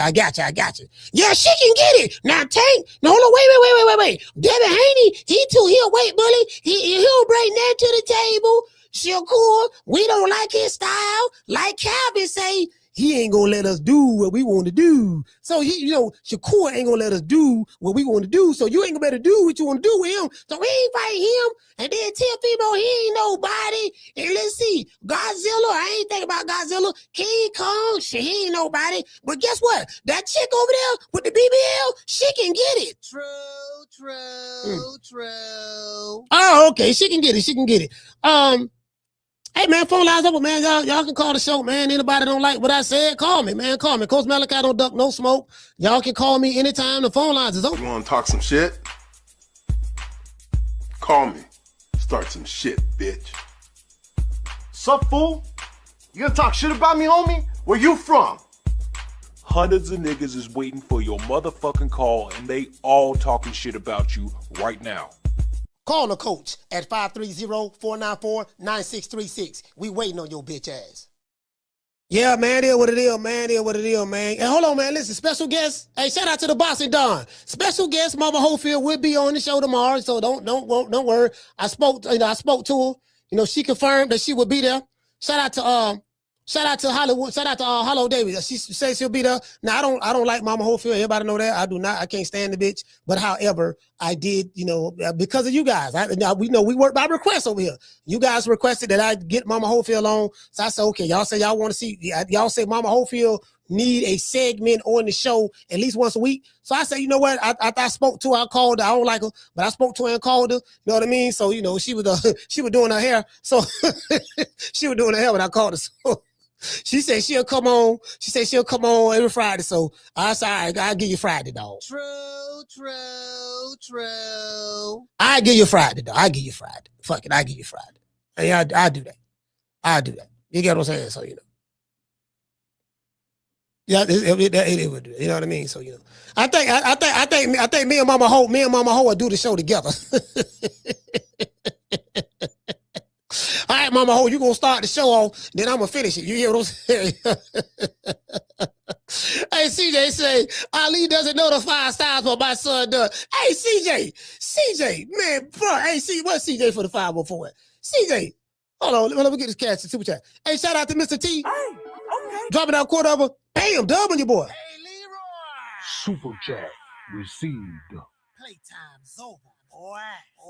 He said, what did he say? He said, Coach, my imaginary sources say that they spotted a beige manlet on a big wheel ride at 35 miles per hour wearing a chrome heart onesie and a padded helmet.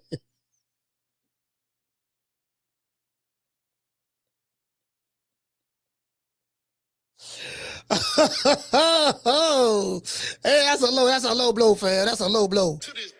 Anyway, he said Eagle said Miami police using tank for clout. Boy, you can't make this up. Then he said Shigo said Miami police using tank for clout. Bro, why would the police department want clout? Clout for what? We want clout. We want to get known and notoriety. The police department is already known to have notoriety. Trust me, Miami Gardens Police Department got enough. They are known to have enough clout. I saw them niggas they arrested. I saw them motherfuckers they arresting every goddamn day. Taking them to Dade County Jail downtown. Yeah, I'm just saying, fam. What the hell them niggas talking about? He just changed. I told y'all that's the Tank Davis fan. See, you say Shigo. You say that's what Shigo said, right? I believe you. I believe This I believe right here. Anytime a nigga in his 40s, write a nigga in his 30s, love letters. Dear Gervonta Tank Davis. Gervonta Davis is everything these boys want to be. Bruh. He's a star with spotlight. Bruh. No, he said Gervonta Davis is everything these boys want to be. LOL. The man put LOL at the end. Like, Gervonta Davis is everything that these boys want to be. LOL. You can't make this shit up. And then this nigga from Cali, ain't this nigga supposed to be from Cali, fam? Somebody told me he from Northern California. What part of Northern California he from? Man, Lord have mercy, boy. Boy, this shit shaking like booty meat. A star with spotlight. Check. This man got a Cupid's arrow with a heart at the end of it. A star with spotlight. Check. Makes the most money in class. Check. Knockout artist. He will put you on a poster. Check. Trendsetter. Chrome hearts, braids, leg tats, etc. He got his own style. Check. Exciting to watch. Check. Really from the trenches. Good Marvel story backstory. So this nigga come from Marvel Comics. He got a good Marvel stories back origin. Who he is? The Iron Man? Is he the Hulk? Is he Thanos? That's what we doing now? You know what I mean? Well, he probably is Thanos when it comes to beating women ass. Anyways, loyal to the same people he came up with. There's a whole bunch of fighters loyal to the same people they came up with. What the fuck that mean? Most talked about. Yes, he is most talked about. Now, notice he said most talked about. Tank Davis fans mad that we talking about him. How can you get mad that we talking about him in one breath, but brag at the fact that he the most talked about? Can't have it both ways. You can't have it both ways. The stickiest of the icky. You want to smoke with the old boy Rick James? You can't have it both ways. That's wrong, that's wrong. He did nothing to you. Hey, man, shout out to Quentin. Hey, okay. We're dropping that half for bam, dub on your boy. Hey, Leroy. Super chat received. Playtime's over, boy. What to say, fam? He say all Devin or Shakur gotta do is get locked up at the same place. Tank go to sit down there, and they gonna run a fade for some Cheetos and a pack of noodles. Hey, no, you know what they gonna say? Hold on, Quentin. Listen, if Shakur Stevenson or Devin Haney get locked up, if Shakur, listen, Shakur set aside. Bruh. If Shakur Stevenson get locked up, what that would do? He don't even have to get locked up. Where Tank locked up at? If Shakur Stevenson just go to jail, or they put a warrant out for Shakur arrest, do you know what Tank Davis fans gonna say? I know them like the back of my head.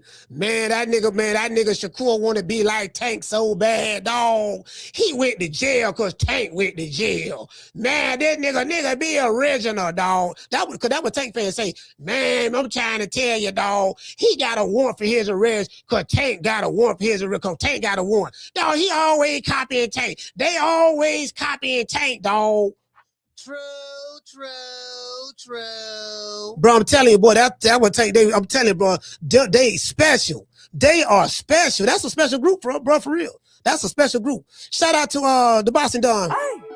Dropping that $2 super chat. He say, Tank fanboys, make sure y'all call in. Don't run. Man, them niggas ain't calling. Shout out to Jamie.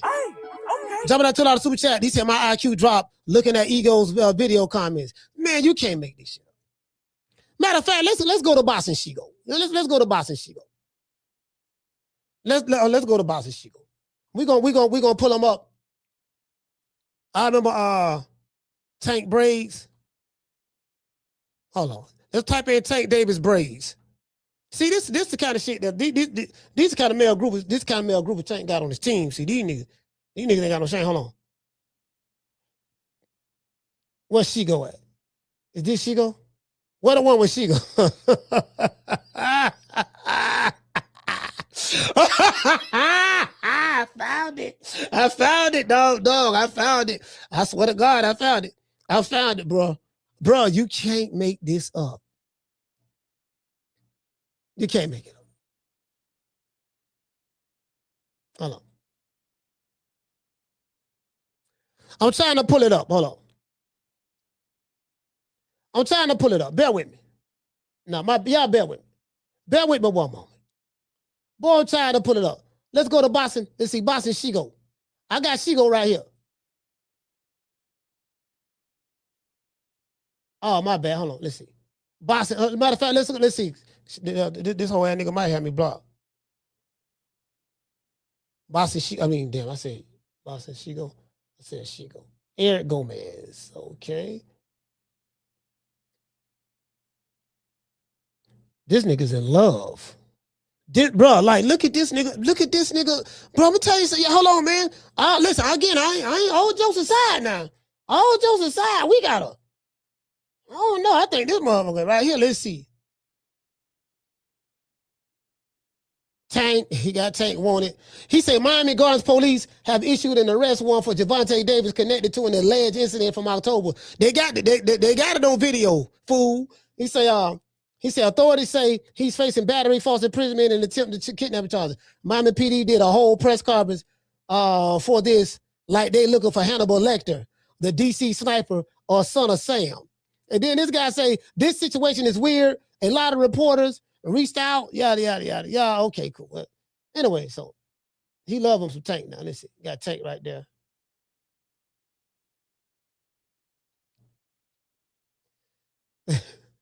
Look at it. He talking about, he say Devin Haney's ex-fiance. All right. We did a whole show on that. Oh no, Ryan Garcia shredded. He say Ryan Garcia in crazy shape. Reported Mario Barrios. He said reported Mario Barrios fight. What's taking so long to announce it though? Ew. He say ew. What man say ew? What man say ew? Who does this, fam? A male groupie. True. Anyway, I don't know, boy. Let's see. Hold on, I'm trying to find that video he got with Tank. This is video he got with Tank where he talking about Tank braids. He say Tank got the illest braids in the game. Tank Davis got the illest braids in the game. Then when hold on, matter of fact, let me see if I find that shit. Bro, I swear to God, y'all think I'm making it up, huh? Y'all think I'm making it up? All right, cool. Y'all think I'm making it up, huh? I'm finna show y'all. I'm finna show y'all right now.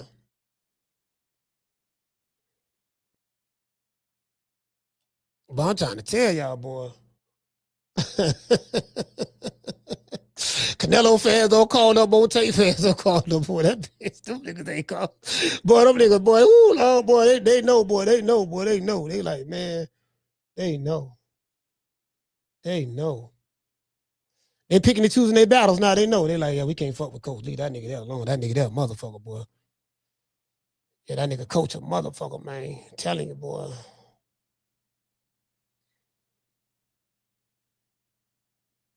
Hold on, I'm trying to pull it up now.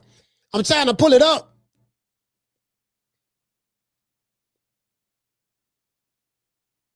I'm trying to pull it up. Why I keep doing that, fam?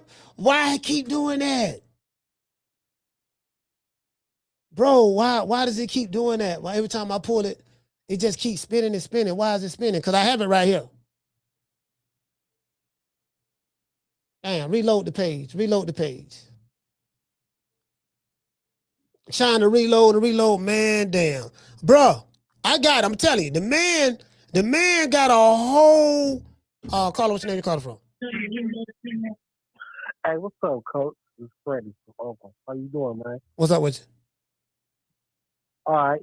No, yeah, I just want to say, man, Tank, man, you better stop acting foolish, man, because you know, he's gonna wind up like AB. You know, he's gonna lose all his money and everything. You know, somebody needs to put him to the side, man. Really holler at him. You know, take him to church or something. You know, because he gonna fuck around and find out. You know what I mean? Shit, man. You know, he got talent, man. We need Tank in the game, man. I want to see him fuck off his talent. You feel me? I just wish the best for the youngster, man. That's all. Well, what's best for him is he need to stop beating women. Wouldn't you agree? Yeah. Yeah. Hell yeah. Hell yeah. Hell yeah. You just stop that bullshit, man. You know, I don't know what, man. He must be running to some good puss or something, because he going crazy over them bras, man. And then look, Coach, the last one, right? He met the bride at a strip. He met her at a strip club. That's where you met her at. Yep. I don't know where he met her at, but you know, she said they've been knowing each other since 2022, and they dated. You know, that's how, you know, they used to date for 5 months, and she broke up with him, and that's what she said. So. Oh, but but she's a dancer, though, right? I don't know if she's a dancer. I mean, she could be a bartender. Okay. Yeah, man. But then the fight though on the 31st, so I'm looking forward to the card though. I want to see Keyshawn Davis take care of business too. You know, but I'm looking forward to that shit though. But that's all, Coach. I'll let you later on tomorrow. So. All right, yeah, dog. Yeah, Tank Davis fan right there. Goddamn, Freddie sitting there. Freddie sound like he incoherent. You know, yeah, man. Why you got to get his career together? Freddie ain't say nothing about the female.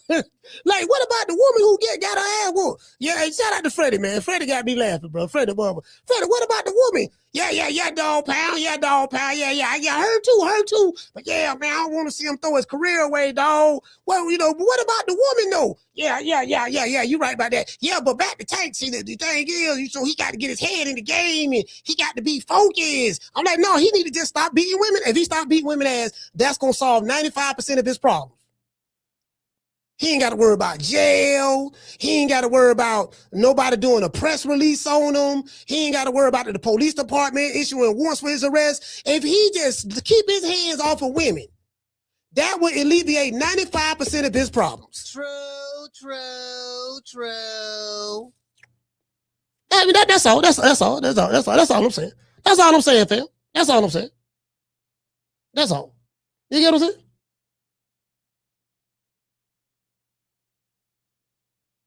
That's it. If he can do that, guess what? We ain't got to worry about no free man. We ain't got to worry about no a handful of fans in the streets of Baltimore holding the visual. Yeah, man, free Tank Davis, dog. Look how they doing Tank. Nigga got to sign up. Look how they doing Tank, dog. Ellis sucker nigga nutsack gonna be right there. It could be cold, you know. It get cold in Baltimore, nigga. It could be 28 degrees outside. 45 mile per hour winds. Ellis sucker nigga nutsack gonna be right there. Let Tank go. Let him go. This is a conspiracy. You guys always doing this to people of color. You know, let the people of color go. Okay, this is not Ellis sucker nigga nutsack. This is not a people of color moment, because the people of color is in jail. The one that you capping for is in jail for beating up the woman of color. So he beat up another. So the person who you capping for, since you talk about people of color, the people of color, the one that's in jail that you captured for beat up another person that's of color. So which one no, I'm just saying it's a conspiracy. And let's talk a nigga nut side. You do know that this shit on video footage. Yeah, it's just on video, but sometimes things is not what it appears to be. And then I look over to the left and she go, oh my gosh, oh my gosh, oh my gosh, it's cold out here. It's 28 degrees. It's cold out here. Oh my gosh, oh my gosh, oh my gosh. Oh, Tank, it's bossy. She go Namis is here. Don't worry, Tank. I'm gonna be your pen. In jail, when a nigga in jail, you gotta have a pen pal. You know what I mean? Ladies, if you ladies ever had niggas write you from jail and telling you all this old sweet shit on the pen and I want to talk to you on the phone and you sending this nigga money and all that stuff there. So the nigga gonna need a pen pal. Ellie sucker nigga nutsack. We know now she gonna write good love letters. We know that. He gonna be writing Tank letters. True. Yeah, he can be writing Tank letters. He gonna be writing Tank letters. He gonna be writing Tank letters. Yeah. And Tank, I'll be your pen pal. Don't worry, buddy. You are not alone. I am here with you. Though you far away, Tank, I am here to stay. Me and Ellie suck a nigga nutsack. We are here with you. The police ain't about shit. That girl lied on you. Even though we saw the video of you beating her. And even though we saw that you ran into a pregnant woman. And you jumped out the car and ran like a coward. And them crackers put you on probation. And now we are in front of the jail trying to get you out. You know what I mean? True. I know. I've been there, fam. I've been there. I ain't been there for no domestic violence, but I'm just saying, I get it, bro. I get it. Boy, the email group is a motherfucker, man. Hey, so here it go right here, right? These are the images. I want to show y'all something. Let me show y'all something. These are the images right here. See, you go on Google, right? And you type in Tank Davis braids. And this video right here is Boss and Shigo. Let's blow this up. On the problem is it's not opening up for me. When I click on the link, it's not opening up. And right here is Boss and Shigo.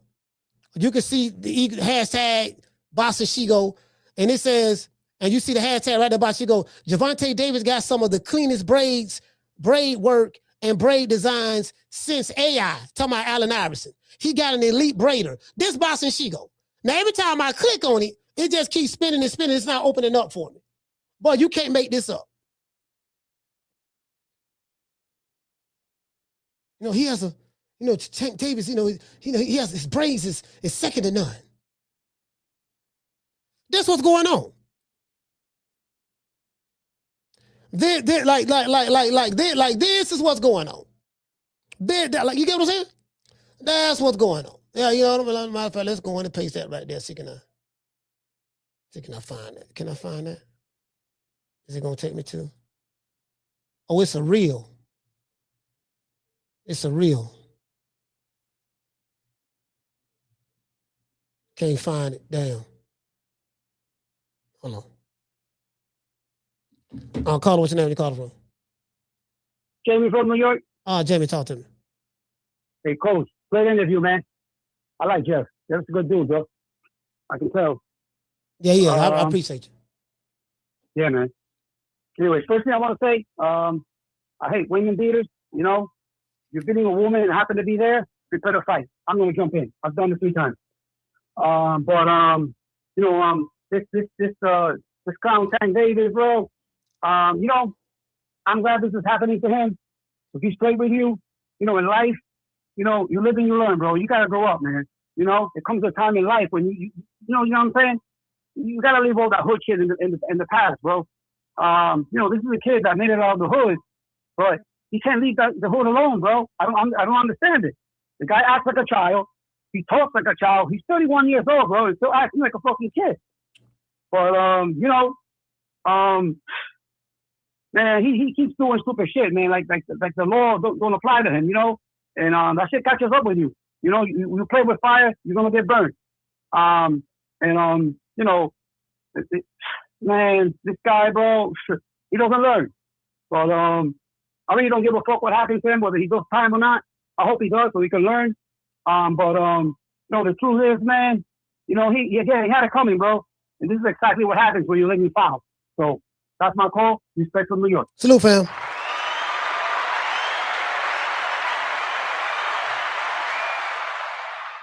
See this Shigo right here. This Shigo page right here. This Shigo page. Bossy Shigo right here. Y'all see that? This Shigo page right here. Gervonta Davis got some of the cleanest braids. Bossy Shigo right here, right? And he got a light. The screen don't froze up.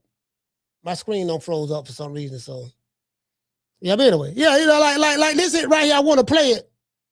Trying to play it, but it ain't letting me play. But this it right here. 33,000 likes. It got 33. Listen, it got 33,000 likes. 33,000. 95% of them men. 95% of them men. Literally. Like, bro, like, shit. I mean, between Shigo, Fagnon, and Ellie, that's about 20,000 right there. Between Shigo, Fagnon, and Ellie suck a nigga nutsack, that's about 15, 20,000 likes right there. Hold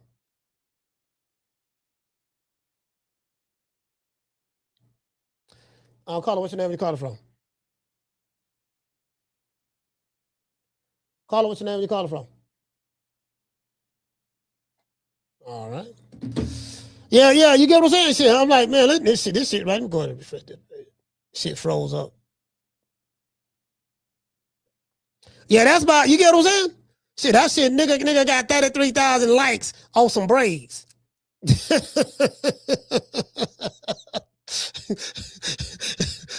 At least a good 15,000 between three niggas. Ellie suck a nigga nutsack, Fagnon, and Shigo. Literally. You can't make this up. Oh yeah, might be 20 because you got She-Block. She-Block got Tank name tattooed on his hand. So you got so it's 5 of them. It's 5 fans, right? Somebody said something about the dude Knockout. She-Block. Fagnon. Shigo. Ellie suck a nigga nutsack. That picture of Tank Davis braids, which is on a man's channel, boxing channel, got 33,000 likes. 25,000 of those likes came from 5 people. True. 25,000 of those likes came from 5 people. Literally.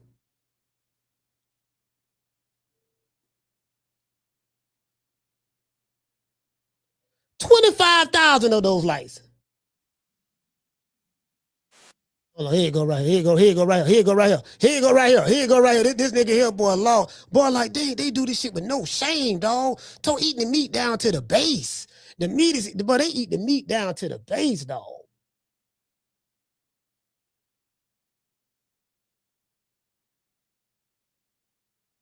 Look, hold on. It was playing. It done froze again. No, it didn't freeze. Yeah, it done froze again. Wait. It done froze again. It was playing, it done froze again. This one he don't turn his head and all that stuff there. This Shigo, let's see what these fools talking about in the comment section. Let's see what they talking about in the comment section.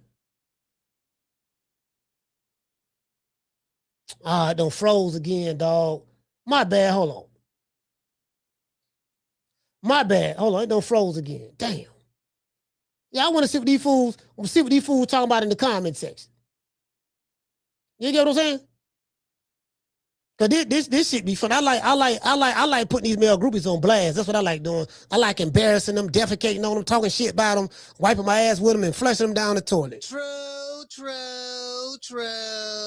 Phone lines open, man. 530-494-9636. The I do not duck no smoke hotline is available. 530-494-9636. I ain't ducking shit. Shout out to DT. For dropping that quote over. Damn, dub on your boy. What the same family said, what's crazy is that Tank has daughters. Yeah, shit, women be ain't got no care about that shit. Shout out to Tyrese. Dropping that $2 super chat. He say Tank Davis is the face of battery, not boxing. Yeah, pretty much. Pretty much. I'm like, man, these male groupies though, dog. These niggas, boy, excuse me. Here you go right here. About thirsty to pop out with the drag, he ain't found one. Told him, bro, I want niggas with names, he ain't found one. Go right here like this. Like this. Boss and Shigo page. This is Boss and You can't blame me, I didn't.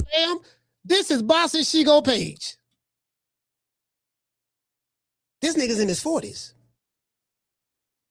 Got to scratch the back of my neck. See what I'm saying? Like, my God, they're like Martin used to do on Martin show. I'm like, bro, like this nigga's in his 40s. See, this is the problem, right? I told you guys, right? I said, let me explain something to y'all. I told y'all, and I'm going to use the PG version. I say, do you want to know hold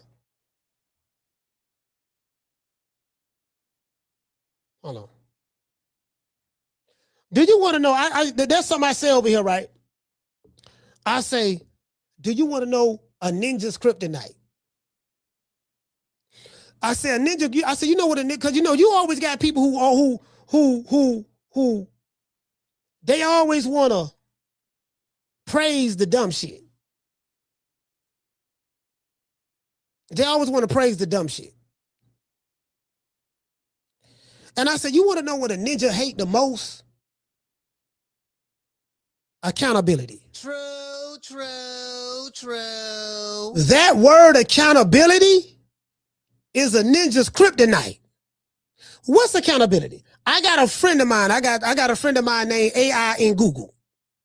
I've been knowing him for about 5 years. AI in Google. You dig? Don't everybody believe in Google? Go Google that shit.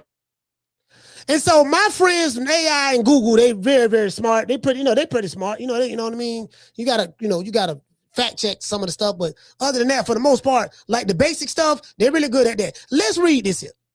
This is a ninja's kryptonite. How many words in accountability? 2, 4, 6, 8, 10, 12, 14. It's a 14-letter word. Accountability is a ninja's kryptonite. Accountability is the obligation to take responsibility for your actions, decisions, and their outcomes. Let's look at this again. Blow this up a little bit more. This for all you Nick Sacks out there. If you're a Nick Sack, a male groupie, Nick Sack, you know what I mean? That's in love with your favorite fighter, and you're a Nick Sack, and you use Nick Sack logic, this is for you. Accountability, 14-letter word, is the obligation to take responsibility for your actions, decisions, and their outcomes. Let me give you an example for those who are slow. Take responsibility for my actions. Let's see. Hey, girl, what's your name? Oh, my name Keisha. My name Gervonta. Guess what I'm going to do? What? I'm going to punch you in your eye. Bam. That's an action. Hey, girl, what? What's your name? My name Keisha. My name Gervonta. Will you go with me? No, go. Okay, I'll go with you for 5 months. 5 months later, you know what, Gervonta, this shit ain't working out. I'm gone. Finna go back. I'm gone. I can't fuck with you no more. You ain't breaking up with me. Yes, I am. It's over with. She leave, go to next thing you know, he come to her job. Where she at? Oh, there she go right there. I'm going to grab her by the back of her neck with my right hand. I'm going to grab her by in front of her throat with my left hand, and I'm going to drag her out this club, even though I was on probation for striking a pregnant woman with my car in a hit and run where I ran like a coward. That's actions, right? So now, for every action, there's a reaction. I'll call it, hold on. For every action, there's a reaction, right? So now, the word accountability says what? Once you take accountability for the things that you do, your actions and decisions. Then you got to take accountability for the outcome. What is the outcome? The outcome is police holding press conferences, issuing out arrest warrants for your black ass. Y'all get it now? You get it? Man, when you go on TV, when you go on Instagram and you going live and you flashing a gun that you're not supposed to have on the camera, which is an action, the outcome is the police come, seize you, arrest you for being a felon in possession of a firearm, and they take your ass to jail. So we know what accountability is, right? Okay, cool. Let's go. It say, basically, accountability is the obligation to take responsibility for your actions, decisions, and their outcomes, requiring you to explain, justify, and be answerable for them, fostering trust and growth in personal, professional, and public life by owning your role in results, not just tasks. So once you own up to the things that you have done, that's accountability. It involves ownership. Yeah, I did that shit. Self-worth and communication, helping individuals and organizations achieve goals and build integrity. See, when you hold yourself accountable, it builds integrity through a commitment to results and continuous improvement. So what's the commitment to results and continuous improvement? Well, one result is making sure that girl don't get a black eye. Continuous improvement is I'm going to continue to work on myself so I don't fight this, so I can fight these urges to beat women. Let's continue. Caller, what's your name? Where you calling from? Yeah, I'm calling here from Philly, man. What's your name? Big Papa. Big Papa from Philly. Go ahead. Yeah. Hey, listen, man. With this Tank thing, bro, you know, I'm a huge Tank fan, bro.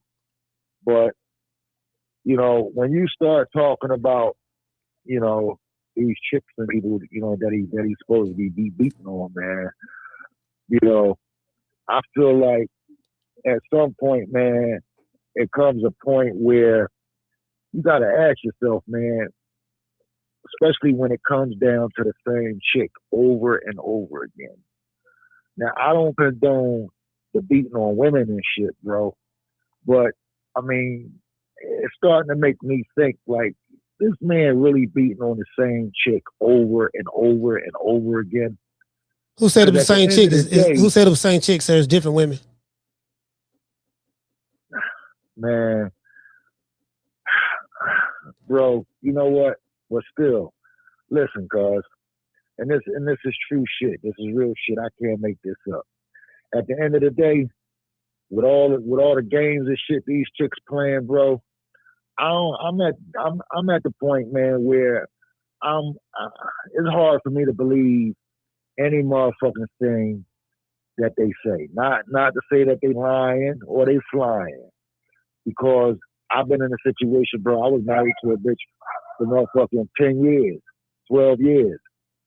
And I wanted to go my own separate way. She put a motherfucking rape case on me.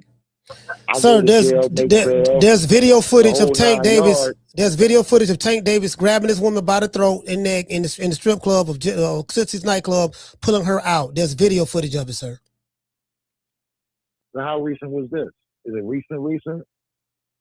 Yeah, you know, yeah, go do some. My only thing at that point is, if it ain't that recent, why is it just now coming out?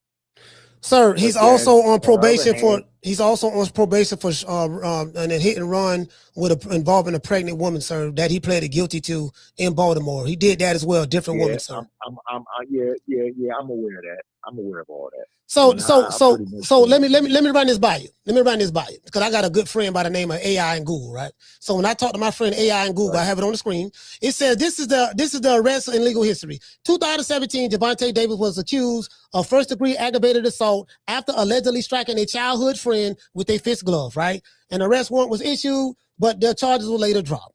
All right, 2018, he was arrested in Washington, D.C. after a police was called to break up a fight between Davis and another man. So this is the man right here.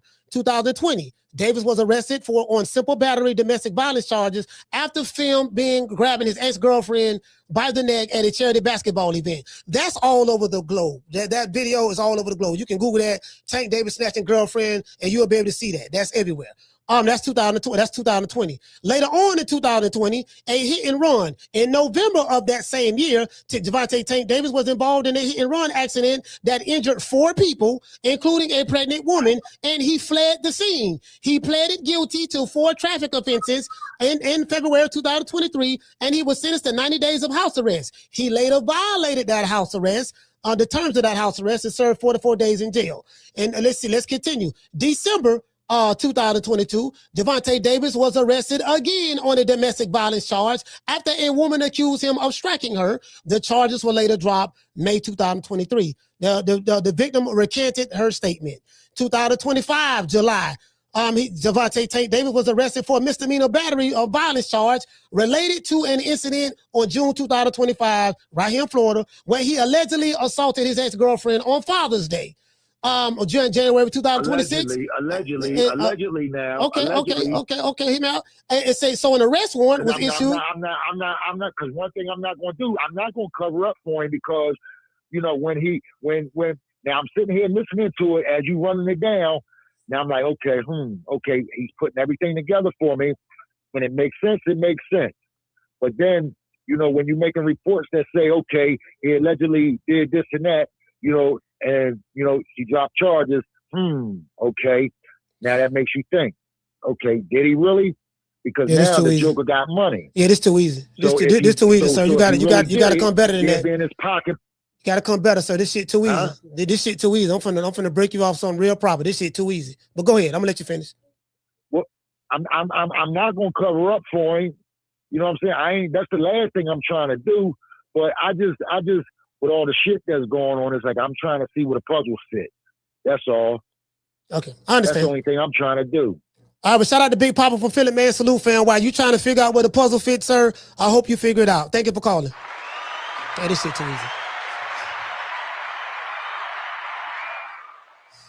Didn't I tell y'all? I know these Tank Davis fans very, very well.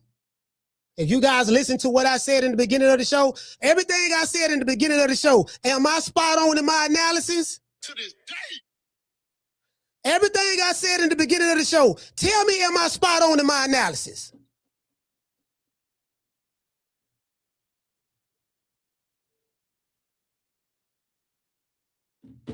Caller, what's your name? Where you calling from?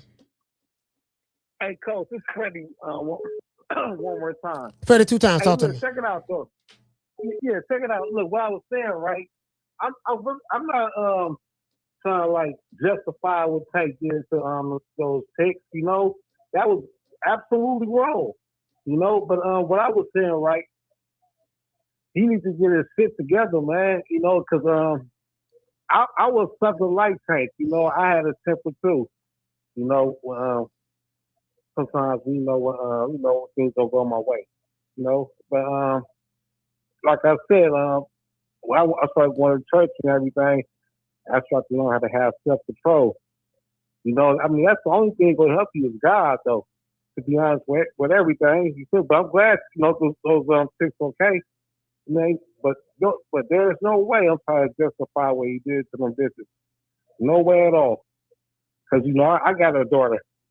You feel me? And I don't want nobody put their hands on my beautiful daughter. You feel me? But that's all I gotta say, Coach. That's it. All right.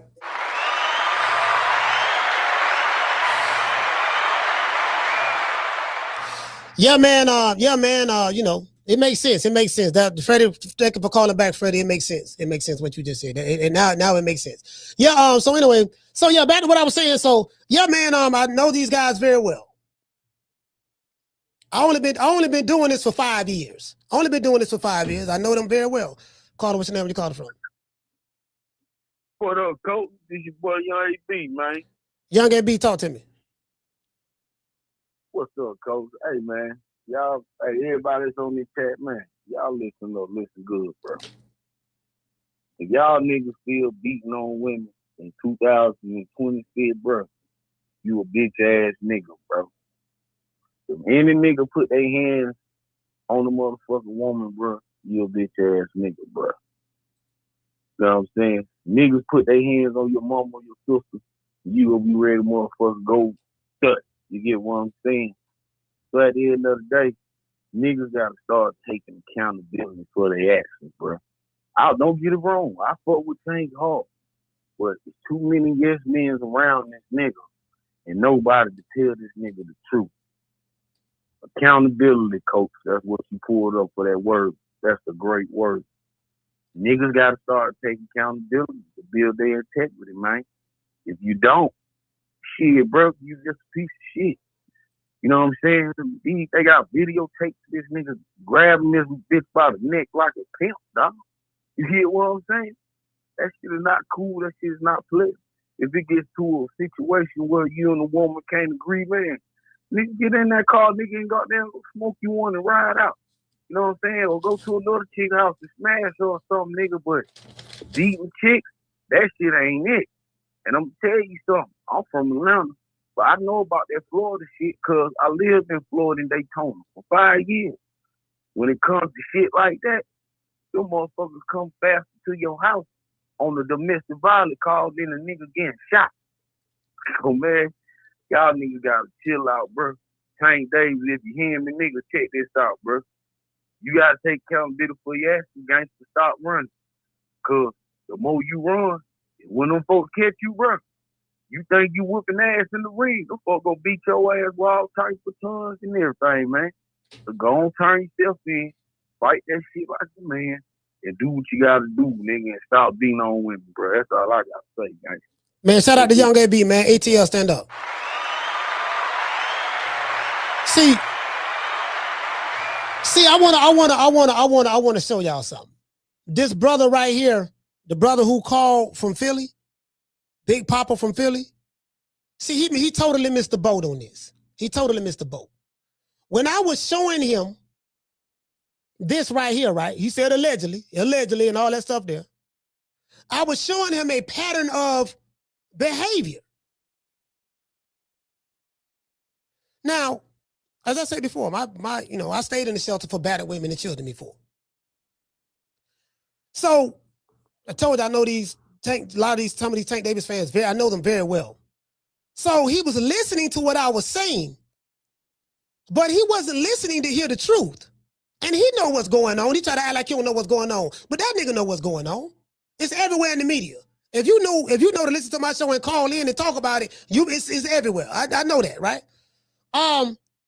He was listening to hear something to support what he already wanted to believe that his mind is made up on. And then he used a situation that he went through that have nothing to do with what Tank is doing. I'm a perfect example. If you getting arrested for domestic violence in 2016, 2017, 2018, 2020, multiple times in 2020, 2022, 2023, 2025. I'm showing you a pattern. If I keep going to jail, okay, put it this way. Police arrest me. I go to jail for possessing of cocaine. I get out of jail. Police catch me again later on that year. Guess when they catch me, guess what I got on me? Cocaine again. I go, now I may beat a couple of charges. Maybe they did a no-low contende where they no-low process. They didn't process the paperwork in time or whatever. That's equivalent to the chick going down dropping. Well, she recanted her statement. Women recant their statement because one, either they got paid or they scared. A lot of women, they be scared. We don't know why those women recanted their statement. Then the brother say, well, when this one woman, bringing you up on this multiple times. So I blow that out the water. I say, sir, it's not one woman, it's multiple women. Then he paused. Well, he's suffering from confirmation bias. He's looking for information that confirms what he already wants to believe. In his mind, even though there's video footage, this guy's pleaded guilty. He has a pattern of doing the same thing year after year after year. In his mind, none of that don't mean nothing. The video might be, oh, I ain't see it. And the car accident, oh, I wasn't there. I don't know what happened. And you know how these girls is and all that stuff there. I'm like, oh my God. True. I was losing brain cells listening to this nigga. Literally. I lost about 15, 20 brain cells. I am dumber now after the phone call than I was before the phone call. True.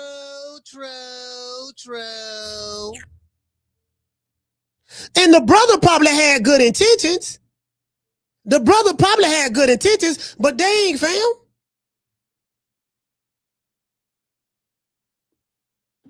Caller, what's your name? Where you calling from? Yo, this Big Papa calling you back, bro. Big Papa, 2 times. Talk to me. Yo, look, dig it, man. I respect everything that you're saying, right? You lined everything up for me, which all makes sense. I like that. Because when you do that, like you say, you're giving me a pattern in his behavior. You know what I'm saying? And when you're giving me a pattern in his behavior and you running everything down back to back like that, you know what I'm saying? Yeah, it shows you a pattern in behavior. But the only thing I'm saying is, you know what I'm saying? Only thing I'm saying is, you know, my thing is like, if Tank running around doing this bullshit, my only thing is, damn, bro, how you put yourself in the middle of shit like this over and over again with the same type of situation and fucking scenario? I mean, I'm raising 2 daughters. And for somebody to be raising daughters, you know what I'm saying? I don't understand what's going through his motherfucking mind any old fucking way. But like I said, me being a fan of his, don't allow me, you know what I'm saying, to agree with the shit that he do to women. You know what I'm saying? Because I'm married to my kid's mother, and I don't put my hands on her. So, you know, for him to do shit like that, that's sucker shit. You feel me? So, nah, I don't, you know, I rock with him, but for a motherfucker that do shit like that, then no, I can't rock with that. Then, you know, at that point, then he get what he gets, fan or no fan. Bottom line. All right, man. I appreciate the Big Papa for calling back. That's all I was saying. All I was saying, fam, is this here. I came up in the home, I stayed in the shelter for battered women and children before. I know this firsthand. I know how women react because I know every time my dad beat my mama up, she'll call her brothers over and stuff. They'll come over, then she'll recant everything and then get back with them and all that stuff there. Why she got witch hazel, she got a rag with ice and witch hazel on her jaw trying to bring the swelling down. So just because a woman recant the statement, hold him out. Just because the woman recant a statement, like I grew up with it with my mother. I've seen it time and time again. So there are instances where women do lie on men. That is true. There are instances, but this is not the case. This guy has a pattern of doing the same thing over and over and over against multiple women. So if you got 4 or 5 different women saying the same thing, you are on probation for striking or getting, you got in a car accident, dog. 4 people in the car. A pregnant woman driving the car, and you didn't even get out and help the woman when the woman asked you for help. You jumped out of your car that you crashed into her, and you ran and jumped in another car that came to pick you up and drove off. So this brother lacks accountability. He has a history of doing this. That's all I'm saying. He's a great fighter. A great fighter, but now, guess what? He need to stay away from women. Period. Now, good. I'm gonna just say this, right? And I'm gonna leave it right there because what you're saying makes sense. But all I'm saying is, you know, the boy put himself in a situation with these women and shit so bad with the pattern, you know, that you gotta say, listen, man, anything this motherfucker do, if he breathe on a chick wrong, they could just go and say he did something. Because he's been in the media too much about him and these women issues. You feel me? So all it really takes is for a motherfucker to really not agree with him. You know what I'm saying? Because if it ain't at this point, I feel like, okay, you can't, when the shit is on video, that's one thing. But if it ain't on video, it's like, okay, you've been into too much shit with these women even if the shit ain't on video, because you done been into too many issues dealing pertaining with women and abuse. You feel me? A motherfucker still gonna say you did it because it's a pattern of behavior. You know what I'm saying? So either way around the board, man, the board put itself in a fucked up situation, man. All right, well, I appreciate Real you, man. shit. Shout out to Big Papa. Philly, stand up.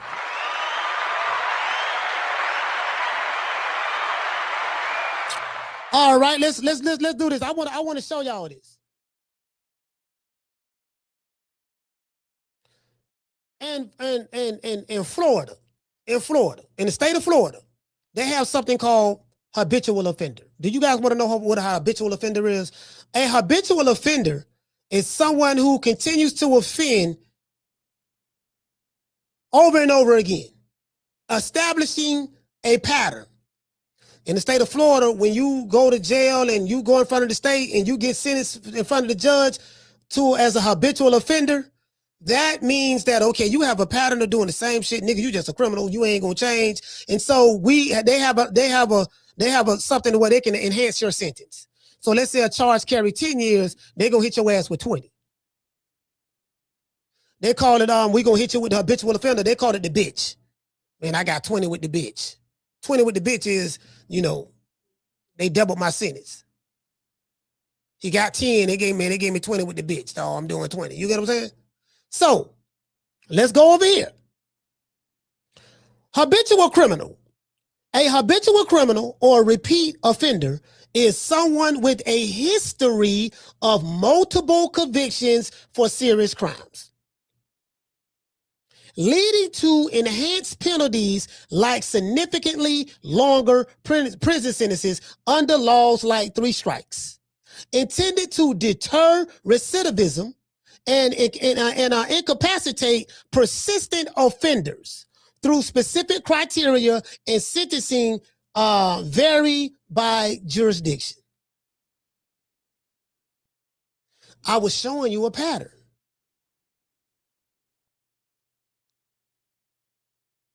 He got a few convictions, but every time he charged with something, that's what he's charged with. Except the guy, except this dude. I think the first two was one they said it was a man, punch in the back of the head, right? Something like that. When he was a kid, I don't know, 2017, something like that. That's all I'm saying. It's showing a pattern. That's this dude's MO. I can't act like I don't see it because I like him. That's all I'm saying. Just reality to the situation. That's who he is, fam. That's who he is. Great fighter. Just a woman beater. Caller, what's your name? You called from? Hey, what's going on, Coach? This is Demetrius from Myrtle Beach. Demetrius, talk to me. Hey, Coach, I got zero tolerance for no man putting hands on no female. I got a mother, I got 2 sisters, I got nieces, and I got a granddaughter. And if anybody put their hands on me, I don't give a damn what the circumstance is. You got to put me in the graveyard. You know what I'm saying? That shit he doing, you walk around with 50 million bodyguards, 20 niggas around you, but you ain't gonna fight no dude in the street like that. You gonna be hitting on women and stuff like that. Zero tolerance, zero excuses. Where they smoke, they fire. They got a history of this, and guess what? One day, Coach, he gonna put the hands on the wrong woman, and somebody gonna blow his motherfucking head back. Appreciate the call, Coach. Thank you, bro. Salute, fam.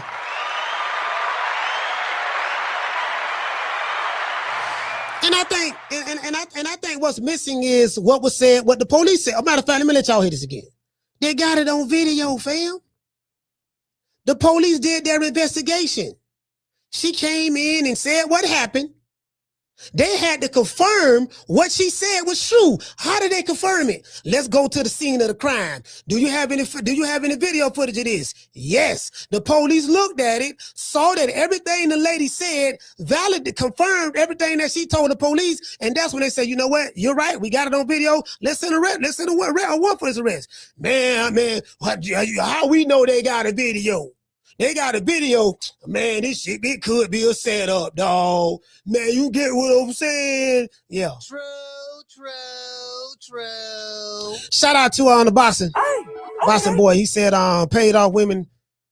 He said paid off women stay silent. Or women who scared stay silent. He said only criminals defending him Have you guys noticed? He said only criminals have defended him. Have you guys noticed? And then shout out to Rant Bloom. Dropping that quarter of a dub. He said, was this before a gas station or after plotting on my boy? Who knows? Yeah, I do not understand what you mean. Before a gas station. Yeah, I don't know what you're talking about, fam. Yeah, I don't. Caller, what's your name? You called from?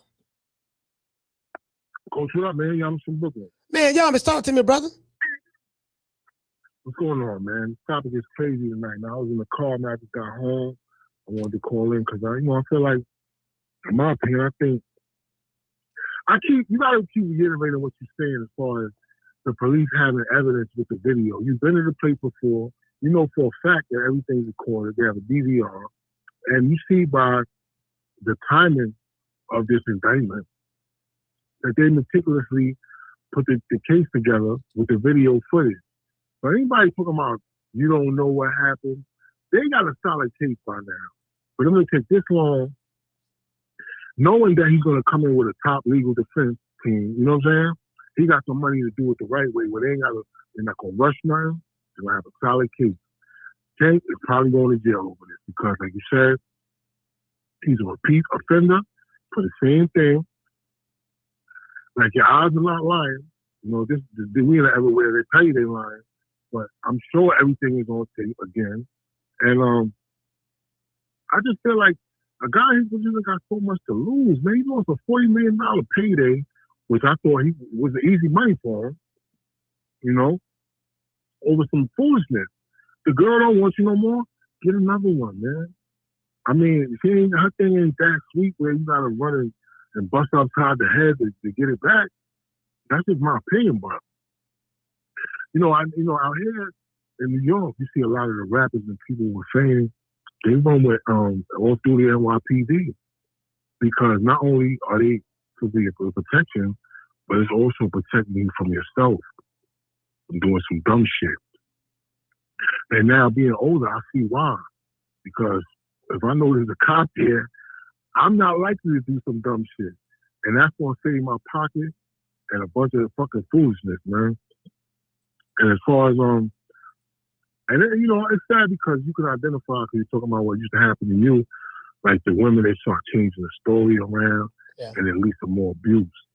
But I'm hoping, like, some females out there, some guys that are in a good position to learn from this, man.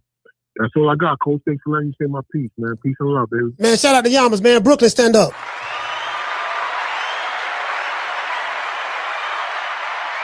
All right, so for all of those who may be late to the party and may not know what's going on, okay, so let's hear what the police got to say one more time. Let's hear it one more time because, I don't want nobody thinking I'm making stuff up. You dig? It is what it is. Let's hear it one more time. Right here. On October 29, 2025, at approximately 2:15 p.m., the victim entered the Miami Gardens Police Department, accompanied by her attorney, to report an incident that occurred on October 27, 2025. All right, the victim pulled up with her attorney to report an incident that happened to her October 2025. She could be lying, Coach. She just trying to, it's a money grab. Okay, I'm with you. Let's find out if it's a money grab, because what they got to do now, police do not issue warrants for people. I can't say what city, but for them to issue a warrant out for your arrest, it got to be evidence. Got to be some kind of evidence. I can go file a police report and then say, okay, well, they're gonna be like, do you have any evidence to support your claim? Yeah, this dude been stalking me. This chick been doing this. She bust my windows. I got pictures, this and that. Okay, so you file a police report. They threaten you. Okay, cool. All right, come back down here again, find another report. It's gonna be some kind of trail, right? Then you look at them. Okay, damn, this dude MO. They got someone. They run your name. That's the dude MO. Okay, Gervonta Tank Davis. Damn, all right, cool. What you say this happened at? It's happened at the club. At the club, they got cameras down there. Yeah, they got cameras down there. So if what you said happened, it should be on camera, right? Yeah, okay, what we gonna do? We gonna do our investigation. What does your investigation entail? Well, we hear what you're saying. We want to talk to him, get his side of the story. But then if we can't get in contact with him, maybe they did, maybe they didn't, I don't know. But what we can do is go down to your place of employment and talk to your manager and see can we get that video footage to physically see if what you're saying happened. Can we physically see what you're saying happened? Will we be able to see? Will it confirm with your story? Basically, what I'm saying. So They got to do their investigation. Let's go. At the time of the incident, the victim was employed at a local gentleman's club located within the city of Miami Gardens. The gentleman's club is called Tootsie's Gentleman's Club, right there on 2nd Avenue in 183rd Street. Okay. According to the victim's statement, at approximately 4:15 a.m. while working, she was approached by Mr. Davis. The victim was approached by Mr. Davis. Mr. Davis, because just in case somebody's slow, Mr. Davis in this case is Gervonta Davis. Well, they ain't say Tank. They just said Mr. Davis. Because I know some of these dudes are real slow. They looking. They're reaching right now. Let's continue. The victim reported that Mr. Davis grabbed her by her back of her head, pulling her by her hair with one hand and by her throat with the other. He forcefully escorted her down a stairway and toward the parking garage while maintaining his grip on the back of her head. Now, it was done at that club. Guess what? There's witnesses because there are people there. So not only do they have it on video, but you got witnesses. You got witnesses, right? I've been in that club. There's always people there. What's the chances of something like this happening? This woman lying. Okay, well, if this woman lying, it won't nobody be able to bear witness to it. And the video footage. So there's witnesses and it's on video. The police got to do their investigation now. Again, I ain't on the side of the police, but I'm just telling you what it is. Shit, my brother police officer. But I'm just saying, they're telling what it is. This is how this shit work. But let's continue. Upon reaching the parking garage, the victim reported that Mr. Davis released her, at which point she was able to run towards her co-workers for safety. She was able to run to her co-workers for safety. Let's continue. Victim reported sustaining minor injuries, including visible bruising to her left arm at the time the report was made. So he said, including visible bruising at the time the report was made. Visible, meaning you can see it. Let's continue. And she sought medical attention. The victim further reported that she has known Mr. Davis since 2022, and they were previously involved in an intimate relationship for approximately 5 months, which ended about a month prior to the incident. So she was, she been known since 2022. They was in a relationship for 5 months prior to, she said 5 months, and they broke up and all that stuff there. And then this incident happened. I think what he said, 1 month before that. I think this incident happened 1 month after the breakup. So a month went by. I don't know. Maybe he was missing it. You know what I'm saying? I don't know. Maybe he felt like I'm Tank Davis. Yeah, goddamn it. Who you? I don't know. Whatever his motivation was. Let's continue. She stated she had blocked all forms of communication with Mr. Davis after the relationship ended. So she blocked all forms of communication with Davis after the relationship ended. So that sounds like some jealousy stuff. Cause I know some dudes, some of you women might can relate to this. You put it on them a little too much, and you don't move on. You're not there with it no more. You don't move on, y'all broke up, but he's still whipped. You don't put the cootie cat on him, he's still whipped. You don't put that cootie cat on him, and goddamn it, she blocking me. You know what I mean? I'm finna go up to her job. She don't block me. I ain't been able to talk to her for a whole month. I'm finna go to her job. Yeah, I'm pretty sure about that. That's how it happened. Pretty sure. Course of the investigation, lead detective Gary Florencio obtained and reviewed video surveillance footage that corroborates key elements of the victim's statement. Now, the most important part of this is what we just said. A detective did his investigation. What did the detective do? For all you slow-mos out there, not flow-mo, slow-mos, for all you slow-mos out there, the detective, we did the investigation, and he went to the thrift club and he obtained the video footage of the incident. Video meaning you can see what Tank Davis did to the girl. True. Gotta talk to you niggas like that, because y'all slow. Y'all are really slow. I gotta talk to you like that. Let's continue. He had blocked all forms of communication with Mr. Davis after the relationship ended. During the course of the investigation, lead detective Gary Florencio obtained and reviewed video surveillance footage that corroborates key elements of the victim's statement. As a result of the diligent and hard work of our Special Victims Unit, an arrest warrant has been issued for Gervonta Bryant Davis on the following charges: battery, false imprisonment, and attempted kidnapping. The investigation determined that Mr. Davis used force to restrain and attempt to remove the victim from the location against her will. The victim was only able to escape when Mr. Davis released his hold to retrieve his vehicle. At this time, the Miami Gardens Police Department is actively working with the United States Marshals Fugitive Task Force to locate and apprehend Mr. Davis. Yeah, now, as you can see, this particular. Oh yeah. I'm just saying. Yeah, you just reminded me. All right. I got you. Tell him I ain't edited it yet, but I'll get to it. It's on my computer right now. All right. Sorry about that, y'all. That was a phone call, man. A phone call from a guy. I forgot I had some editing I got to do on the show, so my bad. But anyway, so I just the most important part. Hold on, let's get to the most important part. Let's see that one more time. This on the following charges of our Special Victims Unit. Relationship ended.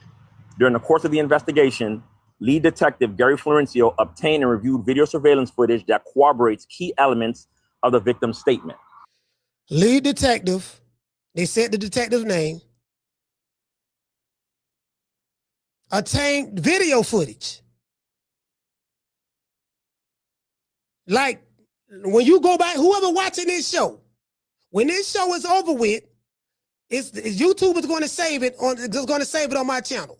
You will be able to see video footage of me talking on this camera, me interviewing Jeff Mayweather. You will be able to see video footage. So if I tell you, yeah, dog, you know I interviewed Jeff Mayweather, man, you ain't interviewed no Jeff Mayweather. You lying, coach, you lying. No, I got video footage that I did it. You ain't got no video footage. Let me see. Then I show you video footage. Well, God be damn, coach, you do got video footage. You interviewing Jeff Mayweather. That's the proof. True.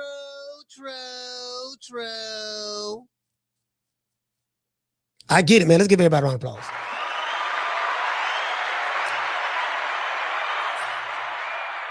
Yeah, I get it.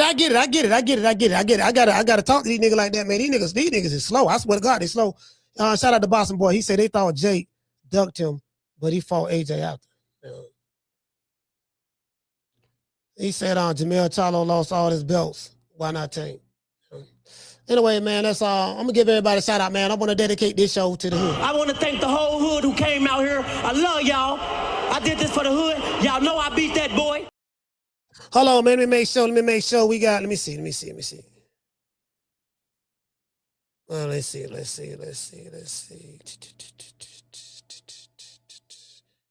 Bear with me one moment. Let me see. Can I? Damn, I forgot what I was finna do. I was finna do something. Man, I forgot what I was finna do, dog. Damn, it was something important too. Something threw me off. I picked the phone up and my bad. You know what, man? I forgot what I was finna do, bro. But something I was gonna do with the phone and my mind just went blank just that goddamn quick, bro. Damn, bro, I'm trying to tell you, fam. It is what it is. Yeah, shout out to everybody in the hood, though, man. I'm gonna give everybody a shout out. Y'all know what time it is. Shout out to the macho, man. Hey, bro, let me tell you something, boy. You male groupies, dog. I am your worst enemy. Didn't need them then, don't need them now. I swear for God, I do not need you, nigga. I swear for God, boy. Didn't need them then, don't need them now. Believe that. True. 2026, I'm toe tagging and body bagging. Everybody getting it. Ain't nobody. I ain't sparing nobody. I don't give a fuck who it is. The black matter of fact, I'm on my Agent Brony Can Man shit this year. I'm going back to the old me. But you could call me the Can Man because anybody can get it. Africans, Americans, Dominicans, Mexicans, anybody can get it. You did? True. It is what it is, fam. Shout out to everybody, man. Let's see. What's up, man? Here come, you know what, Tank? You need to get in contact with IT, baby boy. Sitting in county jail right now for child support, driving on a suspended license, or a missed court date? Don't even trip. I made one phone call to IT bail bonds, and they had me out the same day. No judgment, no games, just real people who move fast.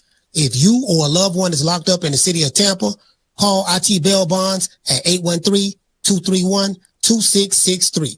IT Bail Bonds is located at 6201 East Hillsborough Avenue, Tampa, Florida, 33610. IT Bail Bonds. When freedom is on the line, call IT.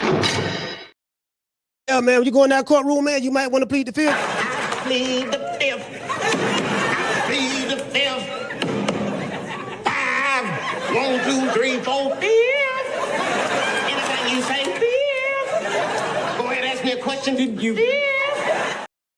Yeah, man. Sometimes, man, you gotta listen, man. When the pimping, when the pimping ain't working, when your pimp game ain't strong, baby boy, you can't resort to strong arm tactics. You get what I'm saying? You gotta let her go, man. If she don't want you no more, you gotta let her go.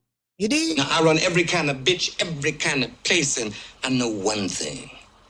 When it comes down on you, you either collectivize or you run like a solitary rat. You know what I mean? You know, again, like I said before, man, they got something called jail. The police, they got something called jail. Boy, jail is not fun. I swear for God. You sound like a bitch. Bitch.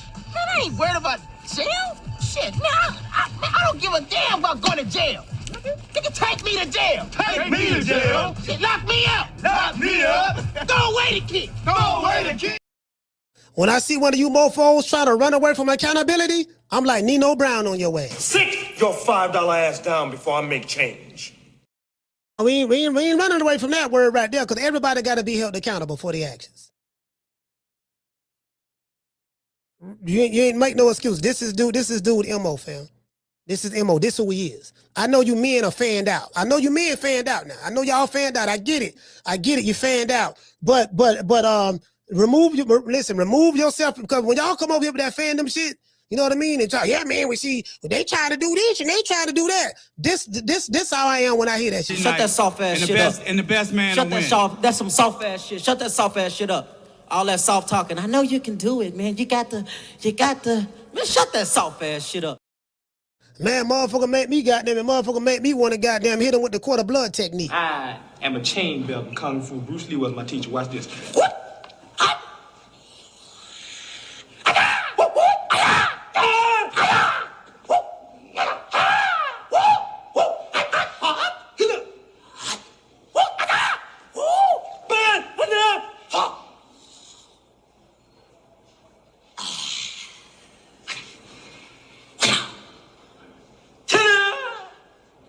That's called the quarter blood technique. You do that, a quarter blood will drop out of a person's body. Yeah, man, it is what it is, man. I guess we got to thank Al Heyman. Well, you know, I guess I gotta be like everybody else and thank Al Heyman. I can quit my job now, baby. 6 figures, baby. You feel me? I'm about to But a name. Do you have a name? Oh, nah, I ain't got no name, you know. Name them names, man. They know who they is. Name them names, please. The names need to be named. They know who they is. The Mexican monster. To the male groupies who rode the short yellow bus growing up and you are fanned out over your favorite fighter, Riley, get him. Look, fuck you, fuck the plane you flew in on, fuck them shoes, fuck those socks with the bell on it, fuck them cheap ass cigars, fuck your yuck mouth teeth, fuck your hairpiece, fuck your chocolate, fuck Guy Ritchie, fuck Prince William, fuck the Queen. This is America. My president is black and my Lambo is blue, nigga. Now get the fuck out of my hotel room. And if I see you in the street, I'm slapping the shit out of you. Yeah, man, it is what it is, man. I'm going to give everybody else a shout out. Let's see. Hold on. Oh, yeah, my bad. I was looking to see, did we have any cash outs? That's what it was. Damn, my mind went blank, dog. My bad. We got a cash out. Man, shout out to Just So Sick. Hey, okay. For dropping that quarter of a bam dub on your boy. He said, preach. Hey, Leroy. Super chat received. Playtime's over, boy. See, the thing about me is, I don't know if you, the thing about me is, whoever, like the popular fighters and all that stuff there, they got big fan bases, like the Tanks, the Canelos, not Virgil T, but a lot of these, some of these dudes got, you know what I mean? And I normally bump heads with a lot of these dudes, some of these dudes, because the popular fighter crowd, I don't pander to the popular fighter crowd. I don't pander to the nigga who get all the shine and the cloud and everybody happy and love him on social media because he got a fan base. I'ma stand on what I'm gonna stand on, regardless of who went, when, or where. Care nothing about the subscribership. I care nothing about trying to be down with you. You get what I'm saying? As I said before, we built this shit brick by brick. I've been doing this shit 5 years, dog, and I got a history of desecrating motherfuckers. I've destroyed boxing communities. I've made niggas shut their channels down. I destroyed fan bases. This is what I'm known for doing. I'm the Thanos of this shit. True. And if you don't know, you better ask somebody. Yeah, that nigga said that little nigga from West Town, Florida. But I don't know that nigga Coach Malachi. But I'm telling you, do not get that nigga started. Once you get me started, boy, it's a wrap. I don't know how to stop. It is what it is, man. I catch you guys. What I'm gonna do, I'm gonna give everybody a shout out right after these messages.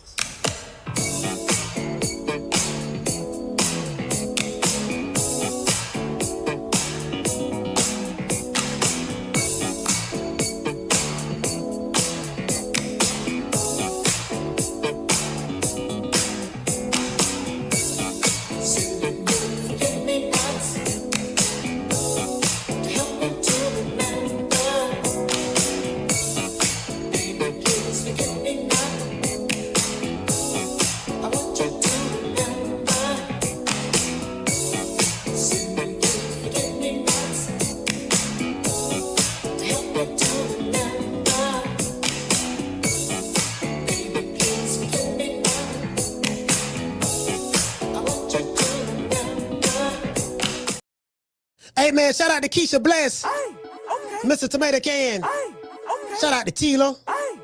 Shout out to Aquila. Shout out to Mika. Let's see. Shout out to the callers, man. We got a few. Oh, shout out to Jeff Mayweather, man. And shout out to MJ. MJ, that was his assistant. Well, his business partner. Shout out to Freddie from Oakland 2 times.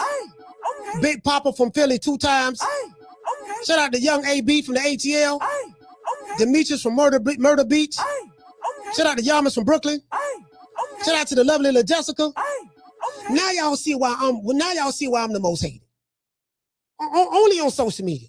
In real life, I'm not hated. I'm not hated at all. It's just on YouTube. It's like, Now you see why some of these fighters, like, you know, I told you, some of these niggas some of these dudes display bad bitch behavior. Me, I'm an alpha male. You know what I mean? I stand on what the fuck I stand on. You know what I mean? But you know, these dudes display that. I'm not the nigga that's gonna kiss their ass. I don't give a fuck about none of these niggas, to be honest with you. You see what I'm saying? Because ain't none of these niggas ain't that to me anyways. That's it. I'm just being honest with you.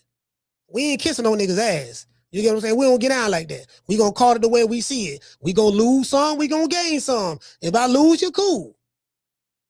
I will replace you. I'm good at what I do. True. Shout out to JC. Modern King Boxing. Shout out to Mika Lovell. Summer in November. Shout out to Steph. Just So Sick. Major League. Hollow Davis. Dr. Paul Evans. Shout out to Lady Shan. G5 from the Bronx. Shout out to Aquila. Shout out to La Jessica. Schoolo, what's going on? Who else we got in the building, man? We got Schoolo, we got Daniel. Mr. Tomato Can. Modern King Boxing. Shout out to JC. Clint Cummins. Let's see what else we got, fam. Virtuoso. Dr. Mario. Shout out to Kerry Pete, man, for being a member for 5 months. He say Tank is the new AB. I guess that's why they ran together. I don't know nothing about AB having a history of beating women, so I don't know about that. No, I'm not, I'm not familiar with it. Unless you know something I don't know, but I'm not familiar with it. AB known for beating women. I don't know anything about that, fam, to be fair. Shout out to Brother Lamar. Let's see, shout out to, we got JC, Brother Lamar. Shout out to Eric Gomez, Bomb Squad. That's that's Bossy Shigo name, Eric Gomez. Shout out to Schoolo. Shout out to Silence. Let's see. Shout out to JC.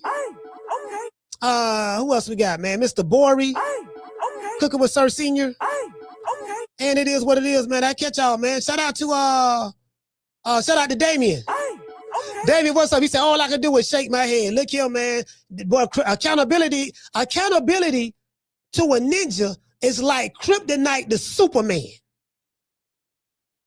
Accountability to a ninja is like sunlight to darkness. Accountability to a ninja is like the beach sand to a fish, because the fish can't survive outside of the ocean. If he's on the sand of the beach, he gonna suffocate because he can't breathe and he gonna die. Did you get what I'm saying? ninjas hate accountability. Anything that hold them accountable for the messed up decisions that they make in life, they are opposed to it. They detest it, and they will attack anyone or anything that will hold them accountable to the things that they do. Because if you do something good, there's good consequences. But when you do something bad, there's bad consequences. You can't escape that. It's like gravity. What goes up must come down. Neither one of us can escape the realms of gravity. It's too powerful. You dig? I catch you guys on the next one. You know my motto, don't meet me there, beat me there. Peace. And if I piss you off, I'm not sorry. I'll holler at you. Man, I'm out of here, bro. Let's go. Man, I'm out of here, bro. Let's go.